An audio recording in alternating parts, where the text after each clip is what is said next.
some more specific things that should happen, or that frankly our own process should incorporate.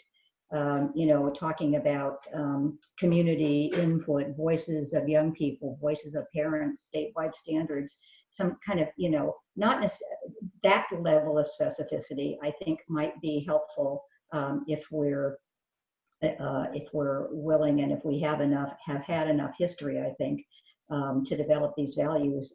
I kind of sort of think we have, but I also think it would be great if we incorporated our process to reflect a response to racial inequities that have gone unaddressed. So our response, a little bit more specific about maybe what we would particularly look to the department for, and then an overall acknowledgement, not necessarily in this order, overall acknowledgement of our own complicity.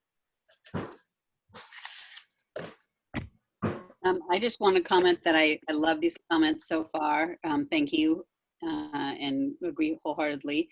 And we had a lot of conversations too about making sure that this was a living document, and that we wanted this to be a start so that we had one, and then with a very clear acknowledgement and in reality that this is a living document and that we should update it, and we should hold ourselves accountable, and we should, add and again, refer and modify it as we go. And so I think your comments so far concur with that, and I think that's great.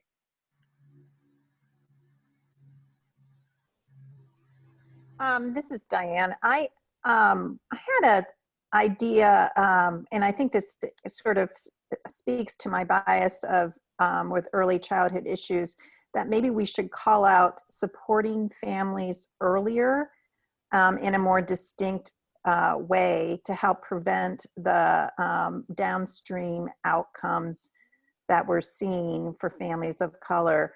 And I'm wondering if we could add that in somewhere in order to support earlier interventions and earlier supports for families, just to kind of get that vernacular in there somewhere.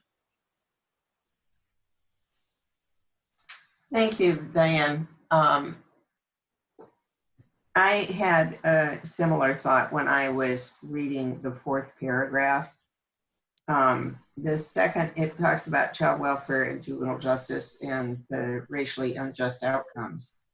And the second sentence says, such systems like early learning may be less obvious in observable racially disparate outcomes. But that's, we do have very racially disparate outcomes from early learning, from childcare and preschool. So I think that sentence needs to be revised, and would love to hear a discussion. I appreciated that we're also developed in a racist historical context. But as I read this document, child welfare and juvenile justice are where the system does not serve children and youth and families well in terms of responsiveness to racial issues or recognizing how best to address a concern without pulling them into a system. So we're really trying to stop people from progressing through a system and keep them out, which is where the early supports come in. But it's also that, equity starts at birth if we're really going to have a racially equitable system. And the provision of equitable opportunities for BIPOC children, I think, is a critical element to include in this. To address the racially disparate outcomes that we're having for children.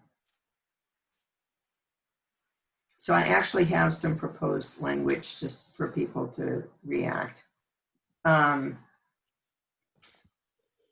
It is important The importance of equity in early learning opportunities is critical to eliminate disparities in education outcomes. And I recognize that historical context needs to be included in here, and it needs to be added. I liked what you said at the beginning. Equity starts at birth. Powerful. And I would argue that equity prenatally, not to split hairs, but in supporting programs like home visiting prenatally is important to consider as well. And I'll just add, particularly around the early learning component that we're speaking about, is that early learning is actually the key, it's the key part of academic achievement that essentially gives people the opportunities far beyond, system involvement. So what I'm wondering is that when we look at kind of the DCYF board as a whole, we're touching on all three of those areas. We're touching on child welfare, we're touching on early learning, and we're touching on juvenile justice. And I think that the statement that really talks, that says that, it's not, that early learning isn't really experiencing the disparate outcomes, isn't really factual, because I think that it's actually one of the key places that if you don't actually get people to that early learning space, that is where it actually perpetuates or propels disparate outcomes. So I feel like there's a way to kind of bring that all together, to tie it in as one, because they're all linked together. And I think that the child welfare front end, particularly around the amount of children in their earlier years that find themselves in child welfare, that their ability to actually be successful in early learning is completely hijacked by the involvement in the system as a whole.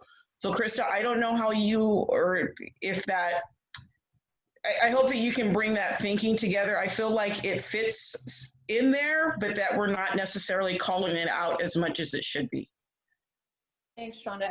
You had mentioned that in our subcommittee meeting, and I did in the paragraph down for where I'm typing into, we do talk about the benefits promised by early learning opportunities cannot erase the trauma being inflicted from families that are removed in their first few years of life. So that I was trying to capture what you're just saying, that it sounds like it's all intertwined as we talked about. So I'll include some of the language, and we'll change the language around the early learning system, that there are disparate outcomes, but also that space of engagement is necessary to essentially, a preventative measure by which lack of engagement would perpetuate disparate outcomes in other systems, but also somehow emphasize and tie it into the fact too that child welfare happens at any age, or child welfare involvement, and that trauma inflicted by involvement in the child welfare system is not suddenly erased or solved or fixed if a child has an early learning opportunity. So I'll work on that language if that's capturing it. It's Shonda, I don't know if does that make sense, or am I not capturing correctly what your thoughts are? It makes sense, and I think that the fourth paragraph that you did capture some of that thinking. I'm just thinking that it can, I think that we should recognize that we're kind of touching on all of these areas, and they're all intertwined. And I think that we do it in some of the language, but I'll have to kind of sit back and read it again. I'm sorry. I would say also at the end of that paragraph that you just referred to, Krista, to provide protection and well-being, I would also emphasize, and to prevent involvement in welfare, juvenile justice. So the whole, Families First Prevention Act and the emphasis on prevention, that's, that also is like the supporting families and children with the needs to, with their needs to help prevent them from, involvement in child welfare and juvenile justice. So again, the prevention part. So in using that language, then that covers what Bobby was saying about making sure that is there. I do want to go back up to the sentence about such systems like early learning may be less obvious. And I know that for those on the call, we know that, and as Ruth pointed out, we know that it does, but I'm just wondering if we left that language in because, again, we want those that are reading it, especially those folk that don't understand the importance of early learning, may push back against that. So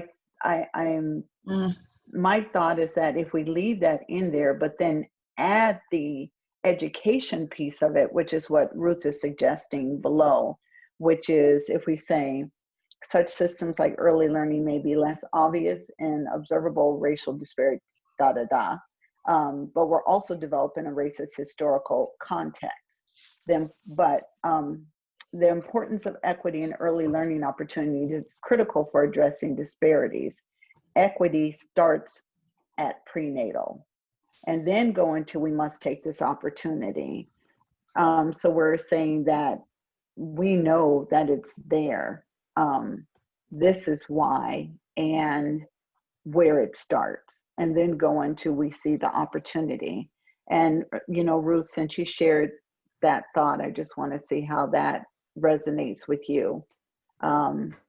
Because, we still have those people out there who look at early learning as babysitting, like, well, they're just 1 year old. What do they know about, race? But we also know from studies that children see race from the time they are born. So I just want to just throw that in to maybe keep that, but then have the other additional piece as education. The thing that concerns me about it is that it's not accurate. The racially disparate outcomes are really enormous in early learning, as you know. So to say, I don't know. So is there another way we can say this? So I mean, we know it's there. Maybe there's other wording around less obvious that we can think about, because we do know it's there. But I'm just worried about those people who will just say, oh, they don't know what they're talking about. It's not there. Babies don't see X, Y, Z. Yeah, and thank you, Lois, for that, because I think from the discussion, what was trying to be captured here is saying that it's kind of public knowledge to a certain extent, of course, that the child welfare and juvenile justice really is known for disproportionality, known for representation of Black and Indigenous youth being overrepresented in those systems in almost a public scale. But there's not as much conversation in the public arena about the early learning system. So it's less well known, maybe less well known. Yeah, so it's not that it's not true, I guess, and not less obvious, it's just less well known. Maybe that's the language we can change it to. Or observable, it's just less well known. In the pediatric world, we've been using a term called early relational health, which promotion of early relational health might fit into this, as well as the idea of really serving and supporting families. I would wonder about maybe trying to insert that somewhere in that paragraph as well.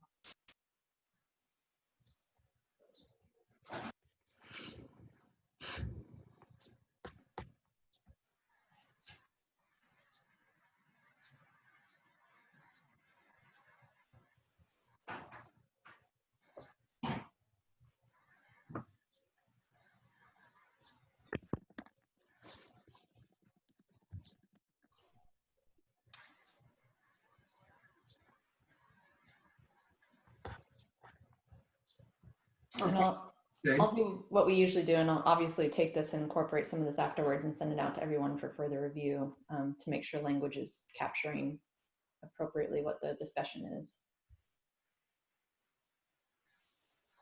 Are there any other comments? Yes, I have a similar concern around the language, the child welfare to prison pipeline. I think I have a pretty good idea what we're talking about there, that the early involvement in the public child welfare system, later in the juvenile justice system, ultimately disproportionately leads to involvement in correctional facilities. I get that, but I'm wondering how well understood that is. It's sort of common vernacular. would it make more sense to call out the fact that there are missed opportunities and danger to people who enter one of these systems that compound over time? Or do you think that the concept of the prison pipeline is well understood by most people, what we're talking about here? Or the other option has been, this is lost. What if we put again, it's about education, right? So what if we were to add a footnote with reference to that at the bottom, that for those who don't know would be able to do a little bit of research. I like that idea because the casual reader may not understand exactly the dynamics here. And so the educational portion of this statement, I think, is very important. So I like your idea. I do like the words compounded, though.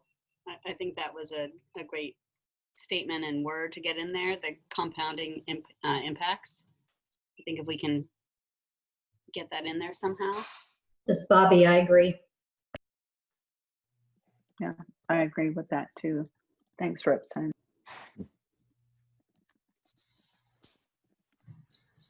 All right. Are there any further comments? This is Annie Lee. I just want to acknowledge and thank again the group that put this together. I think it's fantastic. One comment I have, and it's not so much for this statement, but I would encourage us as a board to really be able to tie back our recommendations and our inquiry into how we're viewing DCYF and the moves it's making with this lens in mind. I think so much of what we see is that the system as it is constructed and being implemented is oftentimes, the reason why disproportionality is worsening. And I think what I'm thinking about in this is like how do we measure our progress on holding ourselves and our partners in this work accountable. I think the more that we can call it out that what we're recommending and suggesting is about this, it makes it easier to check back in if we're pushing ourselves hard enough and if we're getting the results that we aspire to. So I think there's not really a measure here of how we know we're successful. And I think as we do our work going forward, I would hope that we can really refer back to this and talk about what impact recommendations might have on this. Do you have any language, Annie, that you'd like included? No, not off the top. I think it's just more a matter of how we make this statement really alive in our work. So I would maybe often try to refer back to it as much as possible, and I think match the data that we're paying attention to what outcome we might expect, or what changes or differences we might see. So, we oftentimes get a snapshot report here, but we don't sort of talk about what would look different if you implemented certain changes. And I think it's more that sort of holding ourselves accountable to seeing change if that's what we're asking for. I would agree. I think this is a statement, and it's a moment in time, almost reflection, but it's assumption of responsibility and an indication of our not willingness, our obligation to move forward in certain ways, recognizing our mandate, recognizing our own complicity, etc.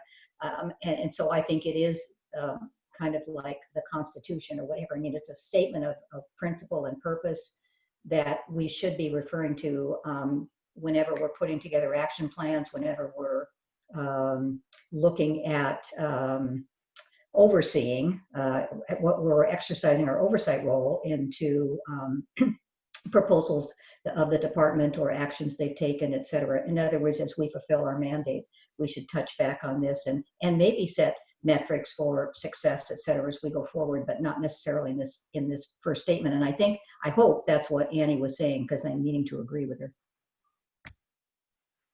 Yes, thank you, Bobby.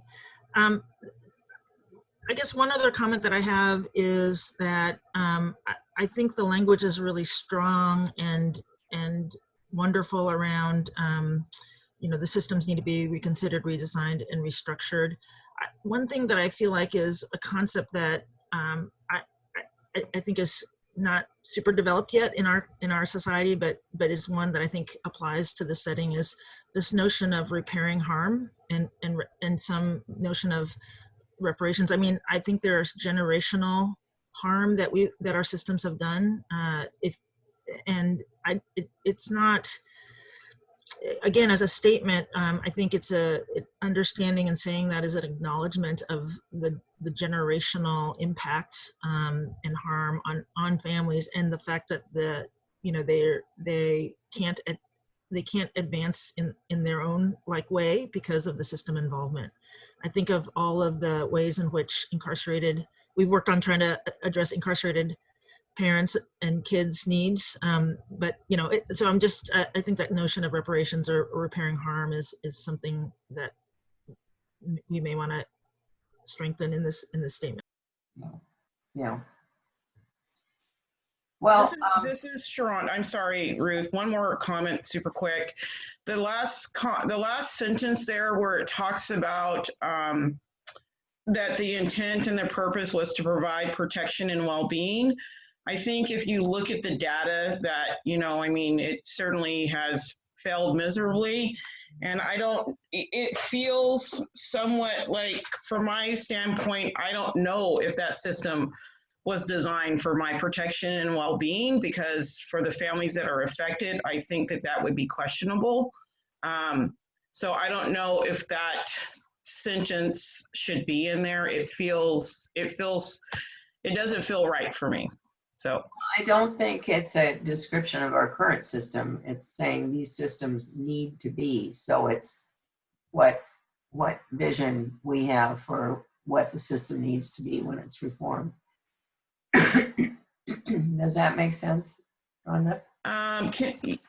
The intent and purpose to provide perfection and well-being.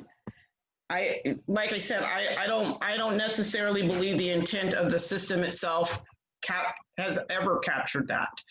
I think that sometimes we might say that outwardly, but for the people that are experiencing the system itself, that has not been their experience. So intent is not matching experience. And I feel like, I just don't feel like that sentence, it doesn't speak to me, and it feels harmful. Okay. I mean, well, maybe what we're saying is that the justification for these systems has been, rather than the intention, because I don't know if we could say what they intended, but they were justified on the basis of being protective. But this is a future-focused statement. It's these systems need to be reconsidered, redesigned, and restructured for this purpose. And I get it. I feel like it would not. If I was reading that as a consumer of the system, I'm a bit taken aback from it. Okay. It sounds a bit paternalistic, frankly. Like, we need to help protect you and ensure your well-being. So right. I think some way to flip it so that we're, that when we're needed, or when extra supports are needed, that we're there to, that we can provide that. But again, I think Shonda's comments, I think as I heard you say it and reread it, it sounds paternalistic. So what about this, guys? It's Lois again. These systems need to be reconsidered, redesigned, and restructured to support families in order to help them prevent becoming involved in the child welfare and juvenile justice systems. Yeah. That's what I was going to say too. Yeah, that's good. Yep. All right. Are there any additional comments? We're about 20 minutes over, but it's a very sorry. I would like to just add one quick thing. I would like to see in there language about elevating and valuing those voices with lived experience and really centering them at the table. Good point.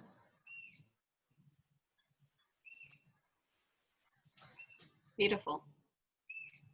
All right. Well, given the number of changes that we've made and suggestions, I think it probably makes sense for Krista to go back and rework this, and so we can approve it at the next board meeting. We do not have final language at this point. Is that acceptable to everyone? Yeah, hi, Ruth, Tom, that works for me. I think there's a lot of changes, and we need to probably reread it and see if it represents exactly what we're trying to say. So I appreciate that idea. Thank you. And I'll just say, Ruth, super quick, I'm sorry. I feel like we need to have something sooner than that. I think to wait a month to present this to the public, I feel like we'll be late. Agreed. I agree. So That's my thoughts exactly. It's a very good point. So Krista, could you revise it and send it out for an email vote in favor or opposed? Is that? We can't. Unfortunately, yeah. I knew Stacia was going to jump in. Stacia, take it away. Okay. Unfortunately, that is not a possibility under the requirements of the Open Public Meeting Act. What you could do is call a special meeting for the sole purpose of approving it, and then just come together for a quick call on to do that. But it can't be done by a serial email. It has to be done in a manner that the public can observe what's happening. Okay. Sounds good. So what we can do is we can send out a doodle poll immediately this afternoon to find out people's availability for a short phone call in the next week, or possibly the week after, depending on availability. And I can make sure that these adjustments are made and we have enough time for discussion, and then also voting in that time. So it would be a much shorter period of time, but try to get everyone on there for that. Sounds good. Yes, it does. All right. Well, thank you again. And with that, we will move to the next agenda item. And I believe Tana is going to preside during that.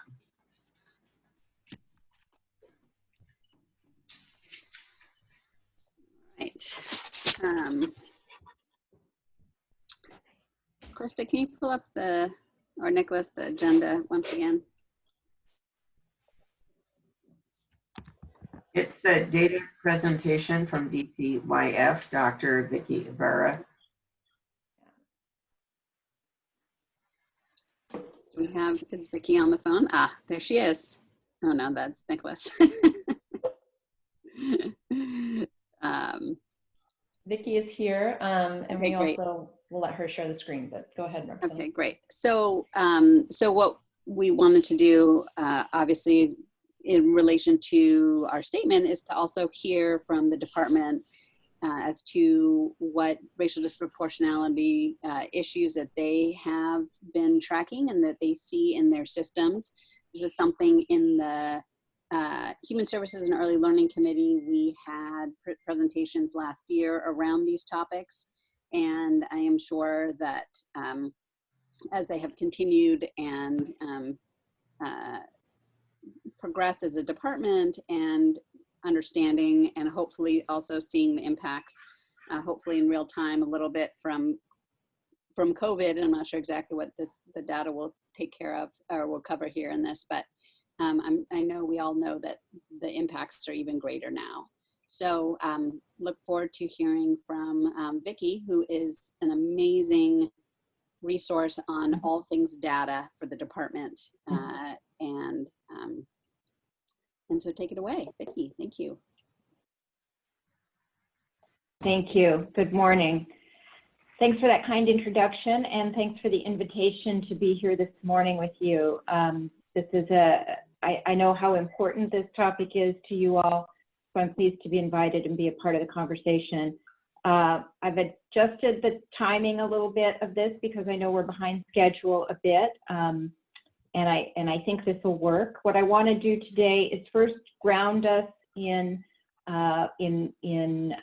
sort of the why we look at this data. It's already been mentioned about the legislation and why the agency does the work that it does related to equity and reducing, eliminating disproportionalities.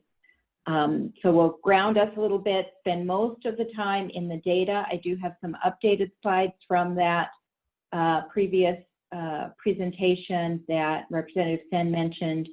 And I do have a lot of things we could say about the data. I'm going to try to be sensitive to questions throughout because I want to be responsive. If you have questions about what's on the screen, I don't want to have to wait till the end. I can talk really fast when we talk about data, so I'm going to try not to do that. I'm going to try to pause just a little between each slide. So if there are questions, and I have the chat box up on my screen, if people submit questions, I know everything needs to be read. If people submit questions on the slides in the chat, I will reread them and then answer the question. Krista, does that sound okay? Okay, great. Okay. And then at the end, I'm going to share with you some research-based findings we have that we've now shared with leadership that I think you'll be interested in. So let's get going. Just by way of grounding us, Co-Chair Kagi has already mentioned the legislation and why the department prioritizes addressing equity, disproportionality, and disparity in service and outcomes. This is also in the statement that I just heard you all talk about that you're making. This reference to addressing disproportionality and disparity being baked into the very creation of DCYF is important for us as a department to recognize, our leaders and all of our staff to recognize. This is a part of our creation story, the need to address and ultimately eliminate these disproportionalities and disparities. In addition, we are called as a department to establish population level outcome goals and include reporting and metrics on reducing disparities by family income, race, and ethnicity in each outcome. So we have at least a couple of imperatives. These issues are also mentioned in other parts of the legislation. Of course, the Blue Ribbon Commission report, but it's important for us, I think, as leaders in the department and as staff, to ground ourselves in how this is a very central part of our mission. Also, I wanted to ground us in the role of the Office of Innovation. You'll hear later this morning from the agency's Racial Equity Social Justice team about their important work, and they are important leaders on this effort. Our role in the Office of Innovation in building capacity in the agency puts us in a unique position to support the agency in eliminating racial disproportionalities. We, of course, produce data, and many of you are familiar with those products. Specific to disproportionality, we produce descriptive data to accurately represent the size, shape, and location, geographic location of the problem. We conduct original research and evaluation on programs and services across the agency. If you've had a chance to read our OIAA-generated reports, you will see that we make an effort to always highlight equity findings and to make recommendations in those reports regarding equity, even if that was not a part of our initial call. This is a part of how we do business in OIAA. We also have a role in reviewing the research literature and identifying programs and practices that are effective in reducing inequities. We regularly brief agency leadership and staff on data and findings. We make an effort and really a priority to embed equity in our innovation and planning work. Part of our role as OIAA is to lead on innovation. Performance-based contracting is one of those innovations that we lead on. Secondary prevention, there are others. And we intentionally embed equity into this work. We support the agency evidence-based practice service arrays to incorporate equity and culturally grounded practices. The agency has 3 service arrays, 3 separately managed service arrays that contain evidence-based practices. And there's a whole discussion around evidence-based practices and communities of color and the need for culturally grounded practices. So this is another area that we support our agency to eliminate disproportionality. And then, of course, we support the RESJ team and the Office of Tribal Affairs in their work to move equity priorities forward. And I'm happy to give examples if there are questions of any of these. I have the privilege in the Office of Innovation of leading a team of about 30 folks who are experts in data and research and reporting and analytics and innovation. It's a terrific group. I feel like we've put together and built a really strong team. Our commitment to equity and to supporting the transformation of the agency is baked into OIAA. We have terrific leaders within our unit who are committed to this work and will lead fearlessly in this area. I count myself among those. I've done equity work for much of my career, and I'm pleased to be able to provide this support for the agency. Okay, so we're going to start with kindergarten readiness. We're going to look at early learning, child welfare, juvenile justice, and some of the intersections in between those. This is not an exhaustive set of slides. Primarily, I've concentrated on updating the slides from the presentation that Representative Sen mentioned previously. I've also brought a couple of new slides that I'll point out to you, some new analyses we're working on that I wanted to share with you. This is the very basic one that many of you have seen before on kindergarten readiness. This is a mosaic chart that we update every year. We put in the Early Start Act annual report every year. It shows by proportion the portion of children entering kindergarten each year, public kindergarten, who are ready for kindergarten using the WAKIS assessment. And we define that as 6 of 6, meeting 6 of 6 of the domains on the whole child assessment. There are about 83,000 children who enter kindergarten every year in Washington. About 52% of those are white. The kindergarten population as a whole young child population in Washington, as many of you know, is becoming more diverse each year. So I would expect that soon the portion of children entering kindergarten who are white is going to be a minority of children. Right now, overall, about 49%, about half of children enter kindergarten not ready by the WAKIS assessment. That is higher. The portion ready is higher than it was a couple of years ago. So the trajectory is positive, but slow. Here is a vivid illustration of the racial and ethnic disparities in kindergarten readiness. Just at a high level, you can see that among those who are ready, about 60% of them are white. Among those children who are not ready, only about 45% of them are white. And you see the different racial ethnic groups here. Multiracial, Native Hawaiian, Pacific Islander, Hispanic, Black, Asian, American Indian. These data are from the 2019 entering kindergarten class using OSPI data, and then we put it into this format. I do have a question in the chat box from Representative Sen. How do you evaluate incorporate equity, and what kind of tool or lens do we use? In OIAA, we've relied on the RESJ team and previously the EDI team to share with us to consult with us and share with us appropriate lenses and tools to use and to consult with our innovation practices. For example, with the performance-based contracting practice at the very beginning of that initiative, we asked the EDI team to consult with us, provide us tools that we could use as we work now with the different contract groups to ensure we're addressing equity. And we'll continue to evolve that as their recommendations are updated. Do we look at rural, from Dr. Levy, do we look at rural versus non-rural children in kindergarten readiness? We've not ever looked at that. I'm thinking about the rural, the census data. The census produces a list of zip codes that are rural versus non. So I suppose it would be possible to crosswalk those zip codes. I'm happy to check to see if OSPI does that kind of look. We have not done it. It probably would be technically possible, but we've not done that yet. I appreciate the question, and I will write it down to check. Thanks. Can we, Sharonda asked the question, can we get data on the 49% and child welfare involvement? Great question, Sharonda, and you're gonna love this slide. This is kindergarten readiness for children in foster care. Right now, we know there are about 1,000 to 2,000 kindergartners in Washington every year that experience foster care.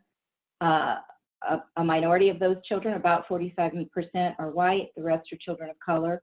Overall, 71% of these children are not ready for kindergarten when they enter.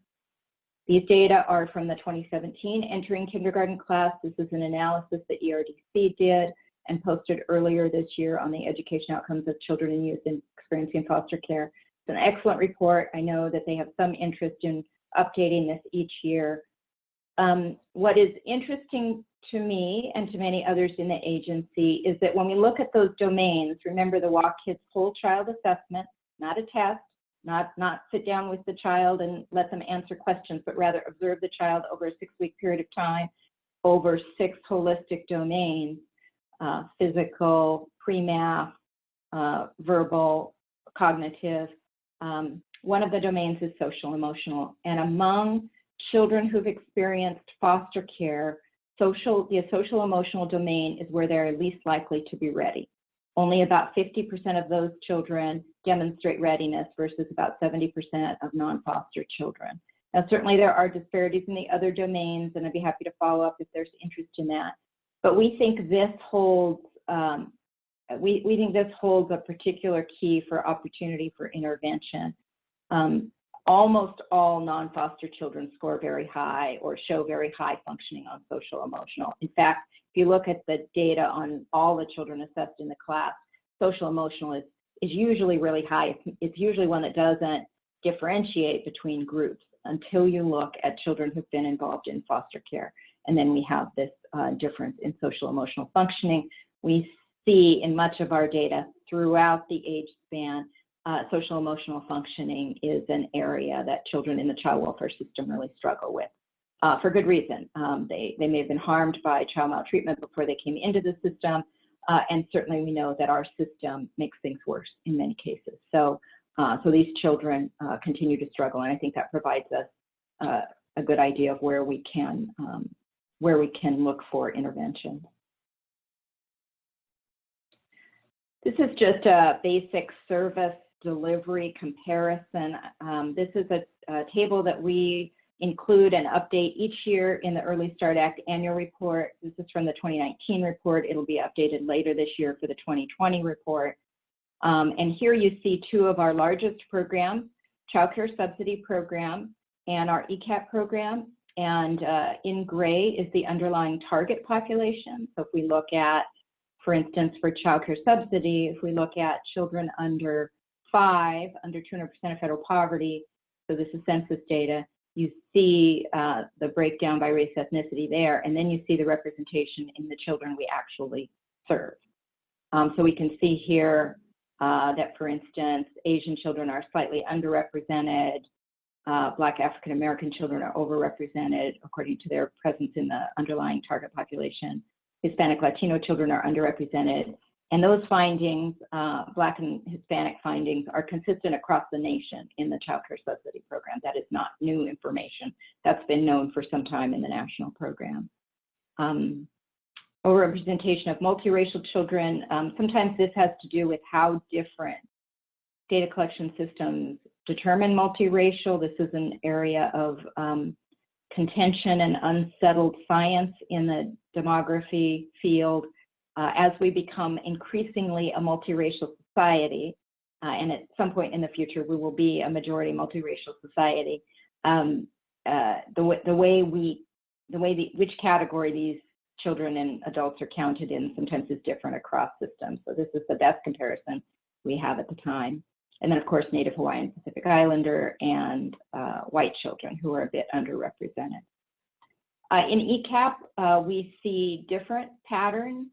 We see, for instance, that we serve a higher portion of American Indian, Alaska Native children than who are represented in the target population, which is a good thing given disproportionalities down the road. Black African American children are slightly underrepresented in ECAP, and we would like to see that much higher, again, given disparities and disproportionalities we see down the road. And you can see the rest there.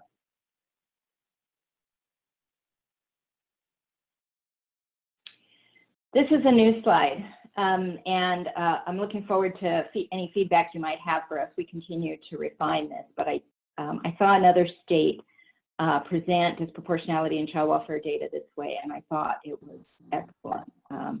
Just a nice visual way to see the whole system, but I'll walk us through it.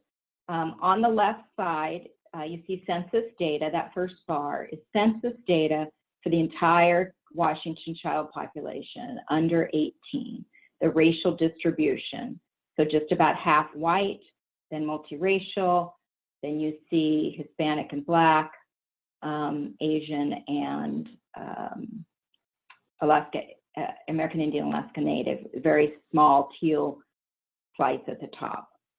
And then you see our system, our child welfare system.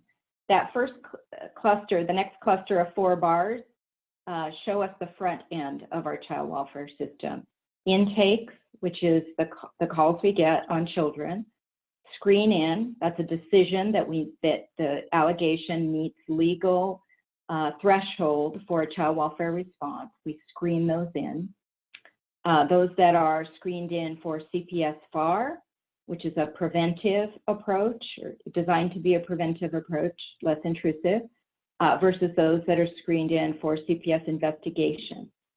And here we see that starting with intakes, we have the beginning of disproportionality in the child welfare system. We know that there is substantial disproportionality at intake, meaning the children on whom allegations are made, primarily by mandated reporters, are less likely to be white and much more likely to be populations of color. And then at almost each step along the way, you see an increase in that disproportionality. So that by the time we get to CPS investigation, we see substantially more, for instance, American Indian, Alaska Native children who fall into that category, and a bit fewer white and unknown race children. If we move on to the next cluster of 3 bars, this is placement, and this isn't just entering placement. We do have those data as well. But here, what I wanted to get to were children experiencing placement. So this is any child who spends at least 1 day in placement during the fiscal year. This is fiscal 19. At least 1 day. It excludes children who are under our care and authority, but whose only time in dependency that year was trial return home. So because we have this really long mandated trial return home period, it makes our data sometimes difficult to compare to other states. So we take it out. If the child is just with their family, even though they're under our authority, we don't count them here. These are children who spent time in foster care at least 1 day during fiscal 19. And we can see here that the portion of white children is fewer than it was even on the previous step, investigation. And the portion especially of American Indian, Alaska Native children has grown quite a bit. Among those, that's all placed, even 1 day. And then if we split that population up between those placed less than a year, we see a bit fewer American Indian, Alaska Native children, but placed over 2 years, those children who have been in placement over 2 years, substantially more American Indian, Alaska Native children. We also experience disproportionality, of course, with Black children. It doesn't grow quite as much from intake, which just means more of it derives from intake. We've estimated something like 80% of the disproportionality in Black placement is due to disproportionality at intake. Whereas with American Indian, Alaska Natives, we see much greater, steeper addition of disproportionality as they progress through the system. And so only about 60% of the disproportionality in placement among American Indian, Alaska Natives derives from intake. We do have, there's a question from Sharonda about kinship placement. Can you please provide insight into why you do not include kinship? We do have kinship data and we're very interested in including it. I could do that breakout. I needed to sort of make a decision about how much data I wanted to choose on one part. But we do have that, Sharonda, and I'd be happy to get that for you. At this point, at a high level, we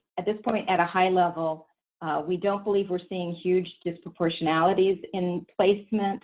I mean, in kinship, at least what I understand from those who are looking at the data, in part because the tribal communities do so much work to keep tribal kids in the communities. But I will pull that and put it on a similar chart for you.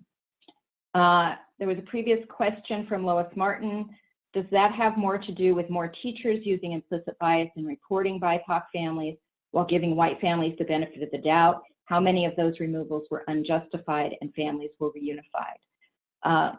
Those are excellent questions, Lois. I think you're going back to the intake question. Intake is the source of much of our disproportionality in the system. As to the first question, does this have to do with teachers? We have disproportionality even when we have teachers not reporting. So we've looked at disproportionality. I didn't bring those data today, but we've looked at how the sudden decrease in intakes with the COVID-19 stay-at-home order, which was primarily driven by teachers not reporting, teachers not having interaction with kids. We have looked at that, and there is still disproportionality in intake. So it is not all attributable to teachers. There is disproportionality in teacher referrals, but there is disproportionality in all referrals. This is, I think if we were to look at the literature, we could easily cast this as an over-policing, as at least in part, an over-policing phenomenon. Because so many children come in as young children, and teachers are mostly dealing with the, the K-12 population, a lot of it happens in the young child population, and there is literature on that in terms of over-policing of BIPOC families. And then Lois's second question, how many of these removals were unjustified and families were reunified? It's important to recognize that statutorily those are not the same thing. Children are removed or should be removed according to safety concerns, and I can speak to that a bit more if there's interest. Most families are reunified. Something like 80%, I don't have the exact number off the top of my head, but something like 80% of families are ultimately reunified. And that speaks to, I think, the need for us to, it speaks to many opportunities for intervention and reforming the system, but most families end up being reunified. And then Charles asked a question, what about permanency outcomes? Just like kinship, we do have permanency data, and I could add those to this chart. I would tell you that we do see disproportionality in permanency outcomes. That's one of the reasons I put this placed more than 2 years, but I certainly could add, length of stay, time between legally free and adopted, some of those other permanency outcomes. And Charles, I can work on getting some of those data for you. The last cluster of bars here on the far right are services. So many of you know that we have a service array in child welfare, mostly evidence-based practices, not exclusively, but it is a service array of therapeutic services for the most part, or family preservation services like home builders, that the department pays for and offers to families in the child welfare system. Most of those services go to families with children placed. A portion of services, a good portion of services that we pay for, also go to families in this front end of the system. In the front end, they're voluntary. In the placed families, these are often court-ordered services, the checklist that families have to go through in order to be approved for reunification. RDA is doing some analysis of those services for us now for our PBC initiative, Performance-Based Contracting Initiative, and they produced a tabulation of in-home services from 2018 by race ethnicity, both for those services offered to children and those offered to adults. And what we see here is that the child offered services, the racial ethnic breakdown mirrors more or less what we see in the child welfare population, both front end and this includes both front end and place, if we were to average this out. But the adult services substantially underrepresent parents of color. So this is an area of need for substantial improvement here, we think. Got a couple of other questions in the chat box. Charles gave me specific metrics for that he's interested in for permanency, reunification, adoption, and guardianship. Representative Dent, most families are reunified. There is a federal number we report to the feds that looks at, there are a couple of ways to look at reunification numbers. The feds want us to look at children who've been in the system more than X number of years. But there is also a way to look at a cohort of children who come in. And when we do that, we see that most children end up being reunified. I can get that exact number and those exact definitions for you. I didn't bring them today. But I'd be happy to bring that back or send it back, look into it and bring it back. Krista has a reminder to members of the public, which I'll read here. If you would like to participate during the Oversight Board meeting during the public comment period, please notify Nicholas at his email address. Annie asked the question, can you say a little bit more about the adult services piece? Yes, absolutely. Adult services would be those services that, as I mentioned, therapeutic services. These are often evidence-based practices. Think FFT, MST, those are designed for adolescents. Think home builders and intensive family preservation services.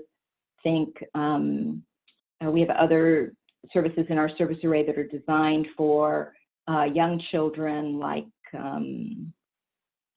child-parent psychotherapy that looks at relational health.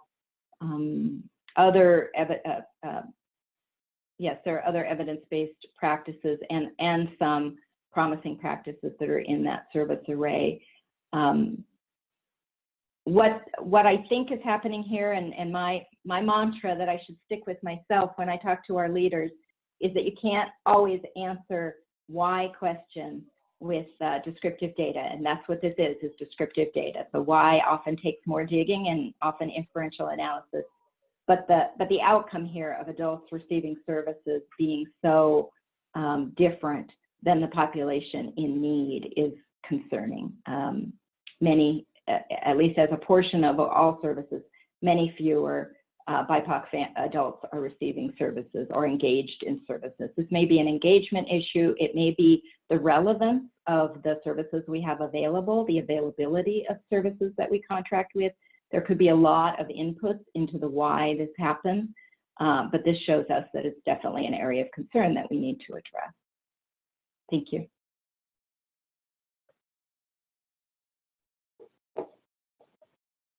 Okay, moving right along. So trends in rates of child welfare intakes. The next three slides are charts pulled from the annual Washington State Racial Disparity Index report. This is a report that has been produced for many years, starting with the previous Children's Administration, using metrics that were developed in collaboration and by the recommendation of the former WASR-DAC committee, the Washington State Racial Disproportionality Advisory Committee. That committee has since sunsetted, but we continue to produce these reports according to their original recommendations and continue to report on these rates using the definitions, the racial ethnic definitions that they agreed to at the time. So here you see data from our most recent 2019 report. This report's not yet published, but it is in complete draft form, and I'm happy to share it with you. It is much the same as all the previous reports on this. We've reported on these things for years, but we see the most recent available data here. And Chris Graham on our research team is the researcher who produces these charts. Here, what we have are the rate of intakes per 1,000 children in the underlying population. So the denominator are census data, and the numerator are intake data for each of these racial ethnic groups. Here we see that American Indian, Alaska Native children are at the top of this list at over 89 intakes per 1,000 children, And at the very bottom are Asian Pacific Islander children who have only 21.2 intakes per 1,000 children in the population. So this illustrates the trend over time with those rates for some populations sort of leveling off. The multiracial population rate has leveled off a bit, as has the Hispanic rate, and some continuing to increase, like with American Indian, Alaska Native. So in the report, I'm only going to share with you 3 here, but in the report, there are these kinds of charts for many, many parts of our child welfare system. Here we see the rate per 1,000 who've been in placement, who enter placement rather within 12 months of intake. And here we see that for American Indian, Alaska Native children, this entry into care, the rate has gone down substantially, at least between 2016 and 2017. We have to allow a year lag for the 12 months to go by, then for the data to settle, then for the analysis to be done. So it's a bit lagged on how we can report these. For many populations, the rate is fairly level. Representative Sen asked the question, is it better to be lower? Yes, it's better to be lower. We want low rates. We would like to see lower rates of placement, and certainly less disproportionality. The disproportionality in these slides is illustrated based on the difference here. We see the white population in the heavy black line at about 2.4 per 1,000 children in the population, and at 5.5, American Indian, Alaska Native are, almost 2 times the rate of whites. Which leads me to the next indicator. So with the help of the Wazirjak Committee, the Old Children's Administration and Dr. Graham in that process took these rates and developed indexes. So compared them to the white rate. And when we do that, we see a disproportionality index that looks more like this. The disproportionality index for American Indian, Alaska Natives is about 2.2 for placements within 12 months, with white being the reference here, 2.2 times the rate of white placement of white children. We see Black African American children are placed at a rate of about 1.7 times that of white. The trend, again, for American Indian, Alaska Native was down between 16 and 17, but still substantially higher than we'd like it to be. Multiracial children have converged there with American Indian, Alaska Native, and Black still continues to be higher. Do you know why the AIAN dropped so significantly on both slides? Do not know. I would suspect this has to do with intake. Let's go back and look at intake. No, what's unusual is that intake rate is really high. I would have expected this would have been because of a drop in intakes, but we don't see that. So it would take further investigation and perhaps inferential analysis to try to dig out why. I am not sure why that happened. Thank you. Okay. Moving on to juvenile justice. This is a slide many of you have seen before that we use to illustrate disproportionality and how it worsens as children of color, youth of color, proceed through the juvenile justice system. So we've seen a progression of worsening as children and families go through the child welfare system. The same is certainly true in the juvenile justice system. On the far right, you see the census-based portion of the population. And with these slides, we don't break out each racial ethnic group. That hasn't been their tradition, and we're working on making all of these measures more consistent across the 3 agencies of origin who all measured things differently. But if you look at the underlying population, age 10 to 17 census data, about 62% of those children are white children and 38% are youth of color. And then if we start at the bottom with arrest data, you can see that the bar for children of youth of color gets larger as we go deeper into the justice system. At arrest, they make up 40% children of color, youth of color rather, make up 44% of the youth arrested. In diversion, they make up about 45%. So this is a missed opportunity to intervene here. Detention, they make up 51% of youth in detention. Confinement, 64%, and adult transfer, 77%. So at every point, just like with child welfare, at just about every point in the system, youth of color are disproportionately represented in those populations. Do we have this chart for foster youth versus non-foster in these categories? No. Representative Sen asked that question. We do not have that, and I know of no analysis that would, I know of no data source that would allow us to do that. If what you're talking about is youth who have been arrested, diversion, detention, confinement, who have experiences in the child welfare system, if that's the question, I know of no integrated data that would allow us to do that. It is a really interesting question. I do think there is probably national research that speaks to how children who've had experiences in the child welfare system are overrepresented in these categories, but I know of none that would actually mix the data in Washington State and allow us to look at that. I'll look, but I know of none. Vicki, can you, this is Annie, can you clarify there, I did see that on the DCYF website, there is an overlap report. Is that, yeah, but beyond that, there's not a way to integrate it. Yeah, this is one of the biggest areas of data requests we have, both from inside and outside the agency. Children who are participating in child welfare, who also are in JR. The overlap report you see, I believe, is cross-sectional. So at any given point in time, what is the crossover of children and youth who are involved in both systems? And it is state JR, not county detention, because those are the data we have access to. We are working hard, as many of you know, to integrate data inside the agency. We have 7 early learning data systems. We have a huge child welfare data system, and we have a separate JR data system, none of which we are able to integrate. We're trying, for research purposes, research and analysis purposes, we're trying to integrate on the backside so we can report. Never mind operationally integrated. So these are challenges, but excellent questions. Thank you.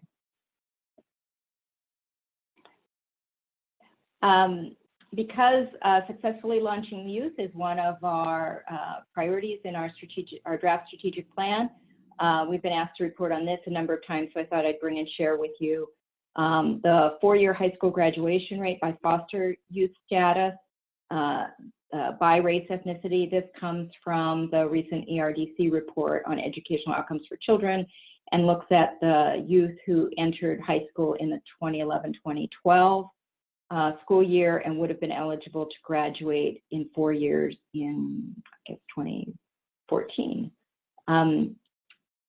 Which is the most recent available. And then GED is not included in this chart, but it is included in that report. Annie is asking, where does GED fit here? It is included in the ERDC report. I'm sorry, I don't have those numbers off the top of my head, but it's on the ERDC website. You can find it there. On the right side, you see 4-year graduation rate. This is a chart we put together from a few different data sources. The 81% comes from OSPI, the 46% comes from the ERDC report, and the 14% comes from another ERDC report, Educational Outcome Characteristics of Students Admitted to Juvenile Detention. The 14% includes state JR and county. We would expect that the state JR outcome is substantially worse than that 14%. So it's not considered graduation. Annie asked, so GED is not considered graduation. No, usually in most data reports, including from OSPI, including from us, including from ERDC, generally you'll see GED reported separately for separate from high school graduation. You'll also see different ways of looking at high school graduation: 4-year, 5-year, 6-year. We picked 4-year because this is what we have in our strategic priority. And it was a way to pick one. Okay, I want to be conscious of time. I'm trying to wrap up here so that I can pass on to Frank. I want to share with you just a few slides. I mentioned one of our roles is certainly pulling and sharing descriptive data, which I've done with you today, we do with leadership and staff all the time. But we also believe we have a role in pointing to what research and evaluations say about reducing disproportionality. So one of the things I had our research director, Dr. Sarah Veely, do was take a look at all of the research and evaluation reports we, OIAA, have produced over the last 2 years since we've been an agency. Our reports and the recommendations we've made, the findings we've had, some of these include some not yet released reports, but we think these are solid recommendations that would help address disproportionality if they were taken up. Substantially expand effective substance abuse treatment for caregivers. That is a huge, substance abuse treatment and access is a huge issue for our families. We need clear standards on the safety assessment metrics. One of our researchers, Dr. Doug Klinman, has recently wrapped up an evaluation of all of our assessments in child welfare. And one of the findings is that we really need to work on the safety assessment. And one of the pieces of that is defining what constitutes an unsafe circumstance, because we believe there's too much opportunity for bias to be introduced. We have no evidence that there's bias there, but it is squishy enough that there is opportunity for bias. Increase kinship placement to reduce long-term behavioral health deterioration. The national research and our data confirm that, that the longer children are in non-relative foster care placement, the worse their behavioral health indicators get. Whereas if they are in kinship care, their behavioral health, on average, stabilizes. This is a huge reason to maximize kinship placement whenever possible. Juvenile rehabilitation, there is an assessment tool in juvenile rehabilitation that we have looked at a few times that we believe has opportunity for bias in it and determines release dates that we think merits a look at the potential bias and a tighter use of this tool. There is an assessment of gang membership in JR that is not well defined and we think is an opportunity for bias. And then our recently released report called for by the legislature on the integrated treatment model.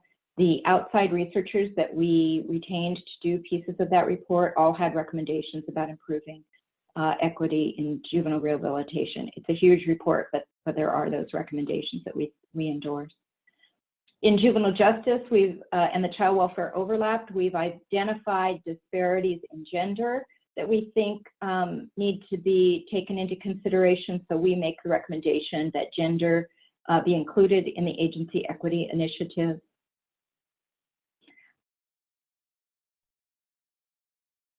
So I've got a couple of questions from Katie Byron. Is there any data on kindergarten readiness in relation to kinship and non-relative foster care? Excellent question. I don't believe so. I don't believe the ERDC report split out kinship versus non-relative foster care. But I would expect, based on what we know about children's social emotional development, I would expect at least the social emotional domain to be better. And Katie, I will look into that. Kindergarten readiness. And then from Senator Darneal, thank you for the emphasis. Oh, I'm sorry. Helpful to know if any, thank you for the emphasis on gathering information about girls versus boys. There's really interesting things in this space, and Dr. Sarah Veely, our research director, is an expert in gender differences in the justice system. This is just a really interesting space. In the justice system, girls have substantially poor outcomes on some indicators. In the early learning sort of to school and child welfare space, boys are at a disadvantage. So it's just a really interesting area, and we think deserves to be included explicitly in the equity initiative. We also have completed a literature review. I asked our team to go into the literature and identify those interventions in these systems that have been demonstrated, have shown empirically that they can reduce or eliminate disproportionality, early learning, juvenile, child welfare, juvenile justice. I wasn't interested for this review in what folks said would work. I wanted to know what did work. And we're finalizing formatting of that literature review, and we'll release it publicly. But there were themes here across those three systems. Question from Bobby Bridge. Could we see the integrated treatment model report? I'd be happy to send a link. It is posted on our website. These items are cross-cutting findings from the literature about what works to reduce and eliminate disproportionality in early learning, child welfare, and juvenile justice. Creating avenues for meaningful client, provider, stakeholder, and tribal feedback and partnership. Pairing qualitative data input with quantitative data. We do the quantitative, but the stories, the lived experiences need to be a part of these initiatives. Access to high quality services that are well matched to needs. And we struggle in our system, frankly, with both child welfare and juvenile justice, with matching the services that we're offering to the needs that the families and youth and children identify. Ensure robust data collection and effective CQI feedback loops. Target resources to areas of known concern, cross-system collaboration, and then, of course, workforce development, making sure we're bringing our workforce along and listening to them and their expertise as we go along. Question from Lois. How are gender non-conforming young people reflected in the data? It's really interesting, Lois. Most of what we know about gender non-conforming young people is from national research or special project research done in other states. We look a lot to California, whose child welfare and juvenile justice system have done a lot of research in this area. We currently don't collect data on gender nonconforming in our current data system. So it's definitely an area that we need to think about doing better in, both in data collection and in our intervention. So thank you. The last thing I want to share with you here that came out of the literature review was that restorative justice practices are promising in this area in reducing and eliminating disproportionality. One example that we've shared with leadership is that I think is an opportunity is the FTDM, family team decision-making example. Family group conference, which is related to but not exactly the same as FTDM, in the research literature as a restorative justice practice for child welfare is a method that can help center the needs, voice, and power of families, where we give families more of the opportunity to make decisions. We have, I believe, opportunities in our system to leverage resources and target cross-system improvement in both child welfare and juvenile rehabilitation because FTDM is a part of our existing child welfare policy and practice. We've already made a commitment to it, at least in policy. We have a new federal permanency grant that provided funding for 7 additional FTDM positions across the state. Not enough, but many more than we have already, we had to begin with. And then FTDM is the basis for JR's reentry model. So I think if we were to work on improvement in the FTDM model, making it more equitable, looking at the practices related to FGC that make FGC effective, I think we'd have some leverage here on disproportionality. So I apologize for talking so fast there at the end, but I did want to get through this. Thank you very much for your time. I appreciate that, the fast talk actually, because we're a little over time, but this was very valuable information. Thank you very much. And as I said before, we are lucky to have you, Vicki, Dr. Ibarra, really focusing on all this data and responsive to our questions and knowing it back and forth that you can kind of slice it and dice it based on all our questions. So thank you so much. Absolutely. So now we are going to hear from Frank Ordway and his team about what they're actually doing with this information. Because while it's great to have, if it's not being utilized, then it is not nearly as valuable as just having it. So Frank and team, do you want to introduce your team? And you bet. Thank you, Representative, very much, and thank you all for the. Good to see you all, and it's always exciting to take part. And we're excited to be here today to share the work that we're doing. I'd also invite Charles to weigh in. I'll have a question for him. We've been having conversations internally, and I'd like his reflection to be shared on those as well. We are all here, I believe. And so, Latoya, you're the first one I see in a square. So I'll ask you to introduce yourself first, and then Day and Yvette, why don't you follow? And then I'll kick things off. Back to the presentation. Thanks, Frank. Good morning, everyone. My name is Latoya Holmes-Ware. I use she and her pronouns. I'm administrator at the Department of Children, Youth, and Families around our racial equity and social justice work. I'm one of the 3 members of this office. What brings me and inspires me to do this work is just years of lived experience as a Black woman. Grew up in Mississippi, and so I've seen from various areas or pockets of life on how these experiences our youth and families, our children, youth, and families endure. And it's just for me to also have been part of state government for over 24 years and seeing how broken some parts of our systems are, where there have been opportunities that we've done great with, but we have a lot of work ahead, and how it all begins with us really being honest about our truths, and which is our basic truth is if we don't talk about the race issue and why it's imperative that we bring that forth first and foremost, we will not get the outcomes we continue to say we really want. And that's to ensure that all our children, youth, and families thrive, all of our communities are healthy and safe and are successful. And so that's one of the reasons why I really am embedded and really involved in this work.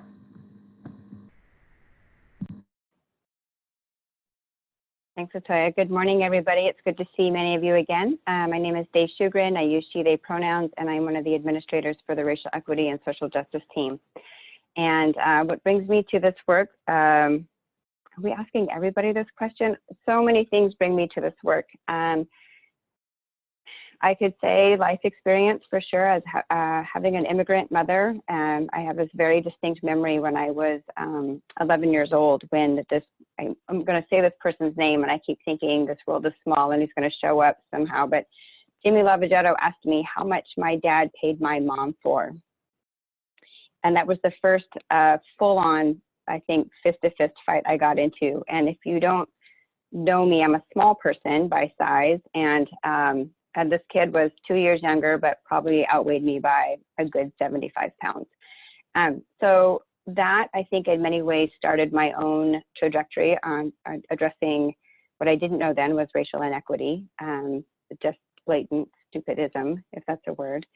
And I've been here ever since. I think that I found that as I moved through my career, I find myself continually drawn to working with youth and young adults, in particular, those who are marginalized either by their racial identity or their SOGI, which is sexual orientation, gender identity, and gender expression identity.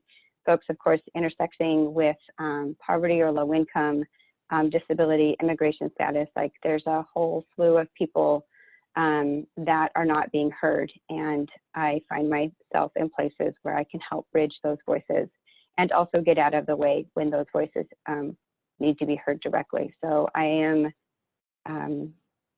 am passionate and excited and a little fearful of trying to do this work inside DCYF. I think the burden is huge, and I am blessed to have a really amazing team with me and a lot of support internally and externally to do this. And so I'm looking forward to being back in front of all of you again today, and hopefully again in the future.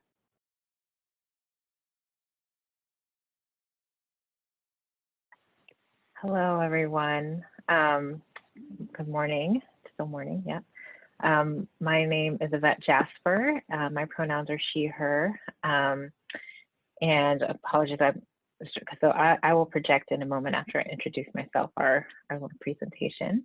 But just for folks, I'm happy to see many familiar faces, but for folks who don't know who I am, I come through this work by way of like early learning. That's kind of my heart work, is working with the infants, toddlers, and the babies. And what brings me here is I have had a very blessed life. My my parents and my grandparents sacrificed a lot for me to be here.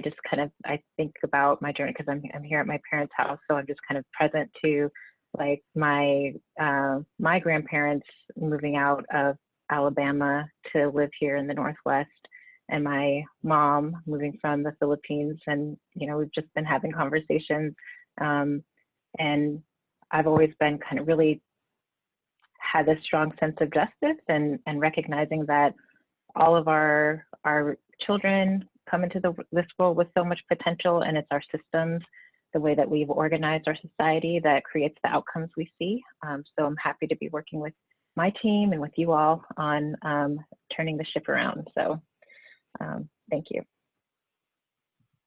Thanks, you all, and you'll get to hear from them again shortly. And you can see how lucky I am to have coworkers like this to dive into this work with. When I joined this call this morning, you all were wrestling with, you were doing some collective wordsmithing on your statement. And when I joined, you were talking about the prison pipeline.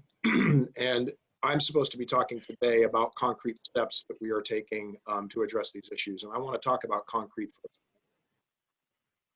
A little over 6 months ago, I had the both pleasure, the horror, and the responsibility of taking part in an event at the Monroe Correctional Facility that was put on by the Concerned Lifers Group. And this is a group of men who are in prison for life, and they have a subset of that group that are the state-raised table. And an unfortunate number of those men were products of the foster care system.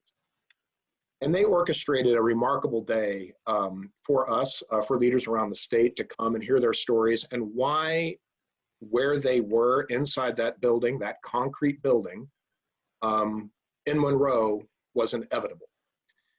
And they talked about what happened in their own lives and how they got involved in the child welfare system and how that pipeline began for them. And it was a searing experience for me as an individual, because I'm now part of an agency that's responsible for running many of those systems. And the reality of what those men went through when they were arrested, their race was held against them, their economic status was held against them, the inability to get bail, and then their preponderance of time in jail is held against them at the next step. And many of the men who shared their individual stories used the word inevitable, and it about how their presence inside that building in Monroe was inevitable. And the building that they are in is made of concrete. That concrete was made by hand by kids in the foster care system 100 years ago. Those kids were there building bricks during the winter, and during the spring and summer, they would be sent out to work essentially as indentured servants in our agricultural businesses around Washington State. Then they would return to Monroe and continue to work on building the building that they were eventually incarcerated within. The men that we met with last year are in that exact same building that those people built. And so they are the next generation who suffered from the pipeline that was not broken.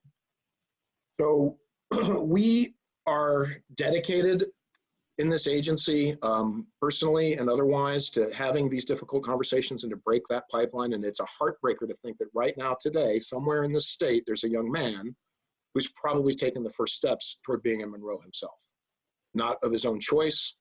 And the system is working as designed to take him there.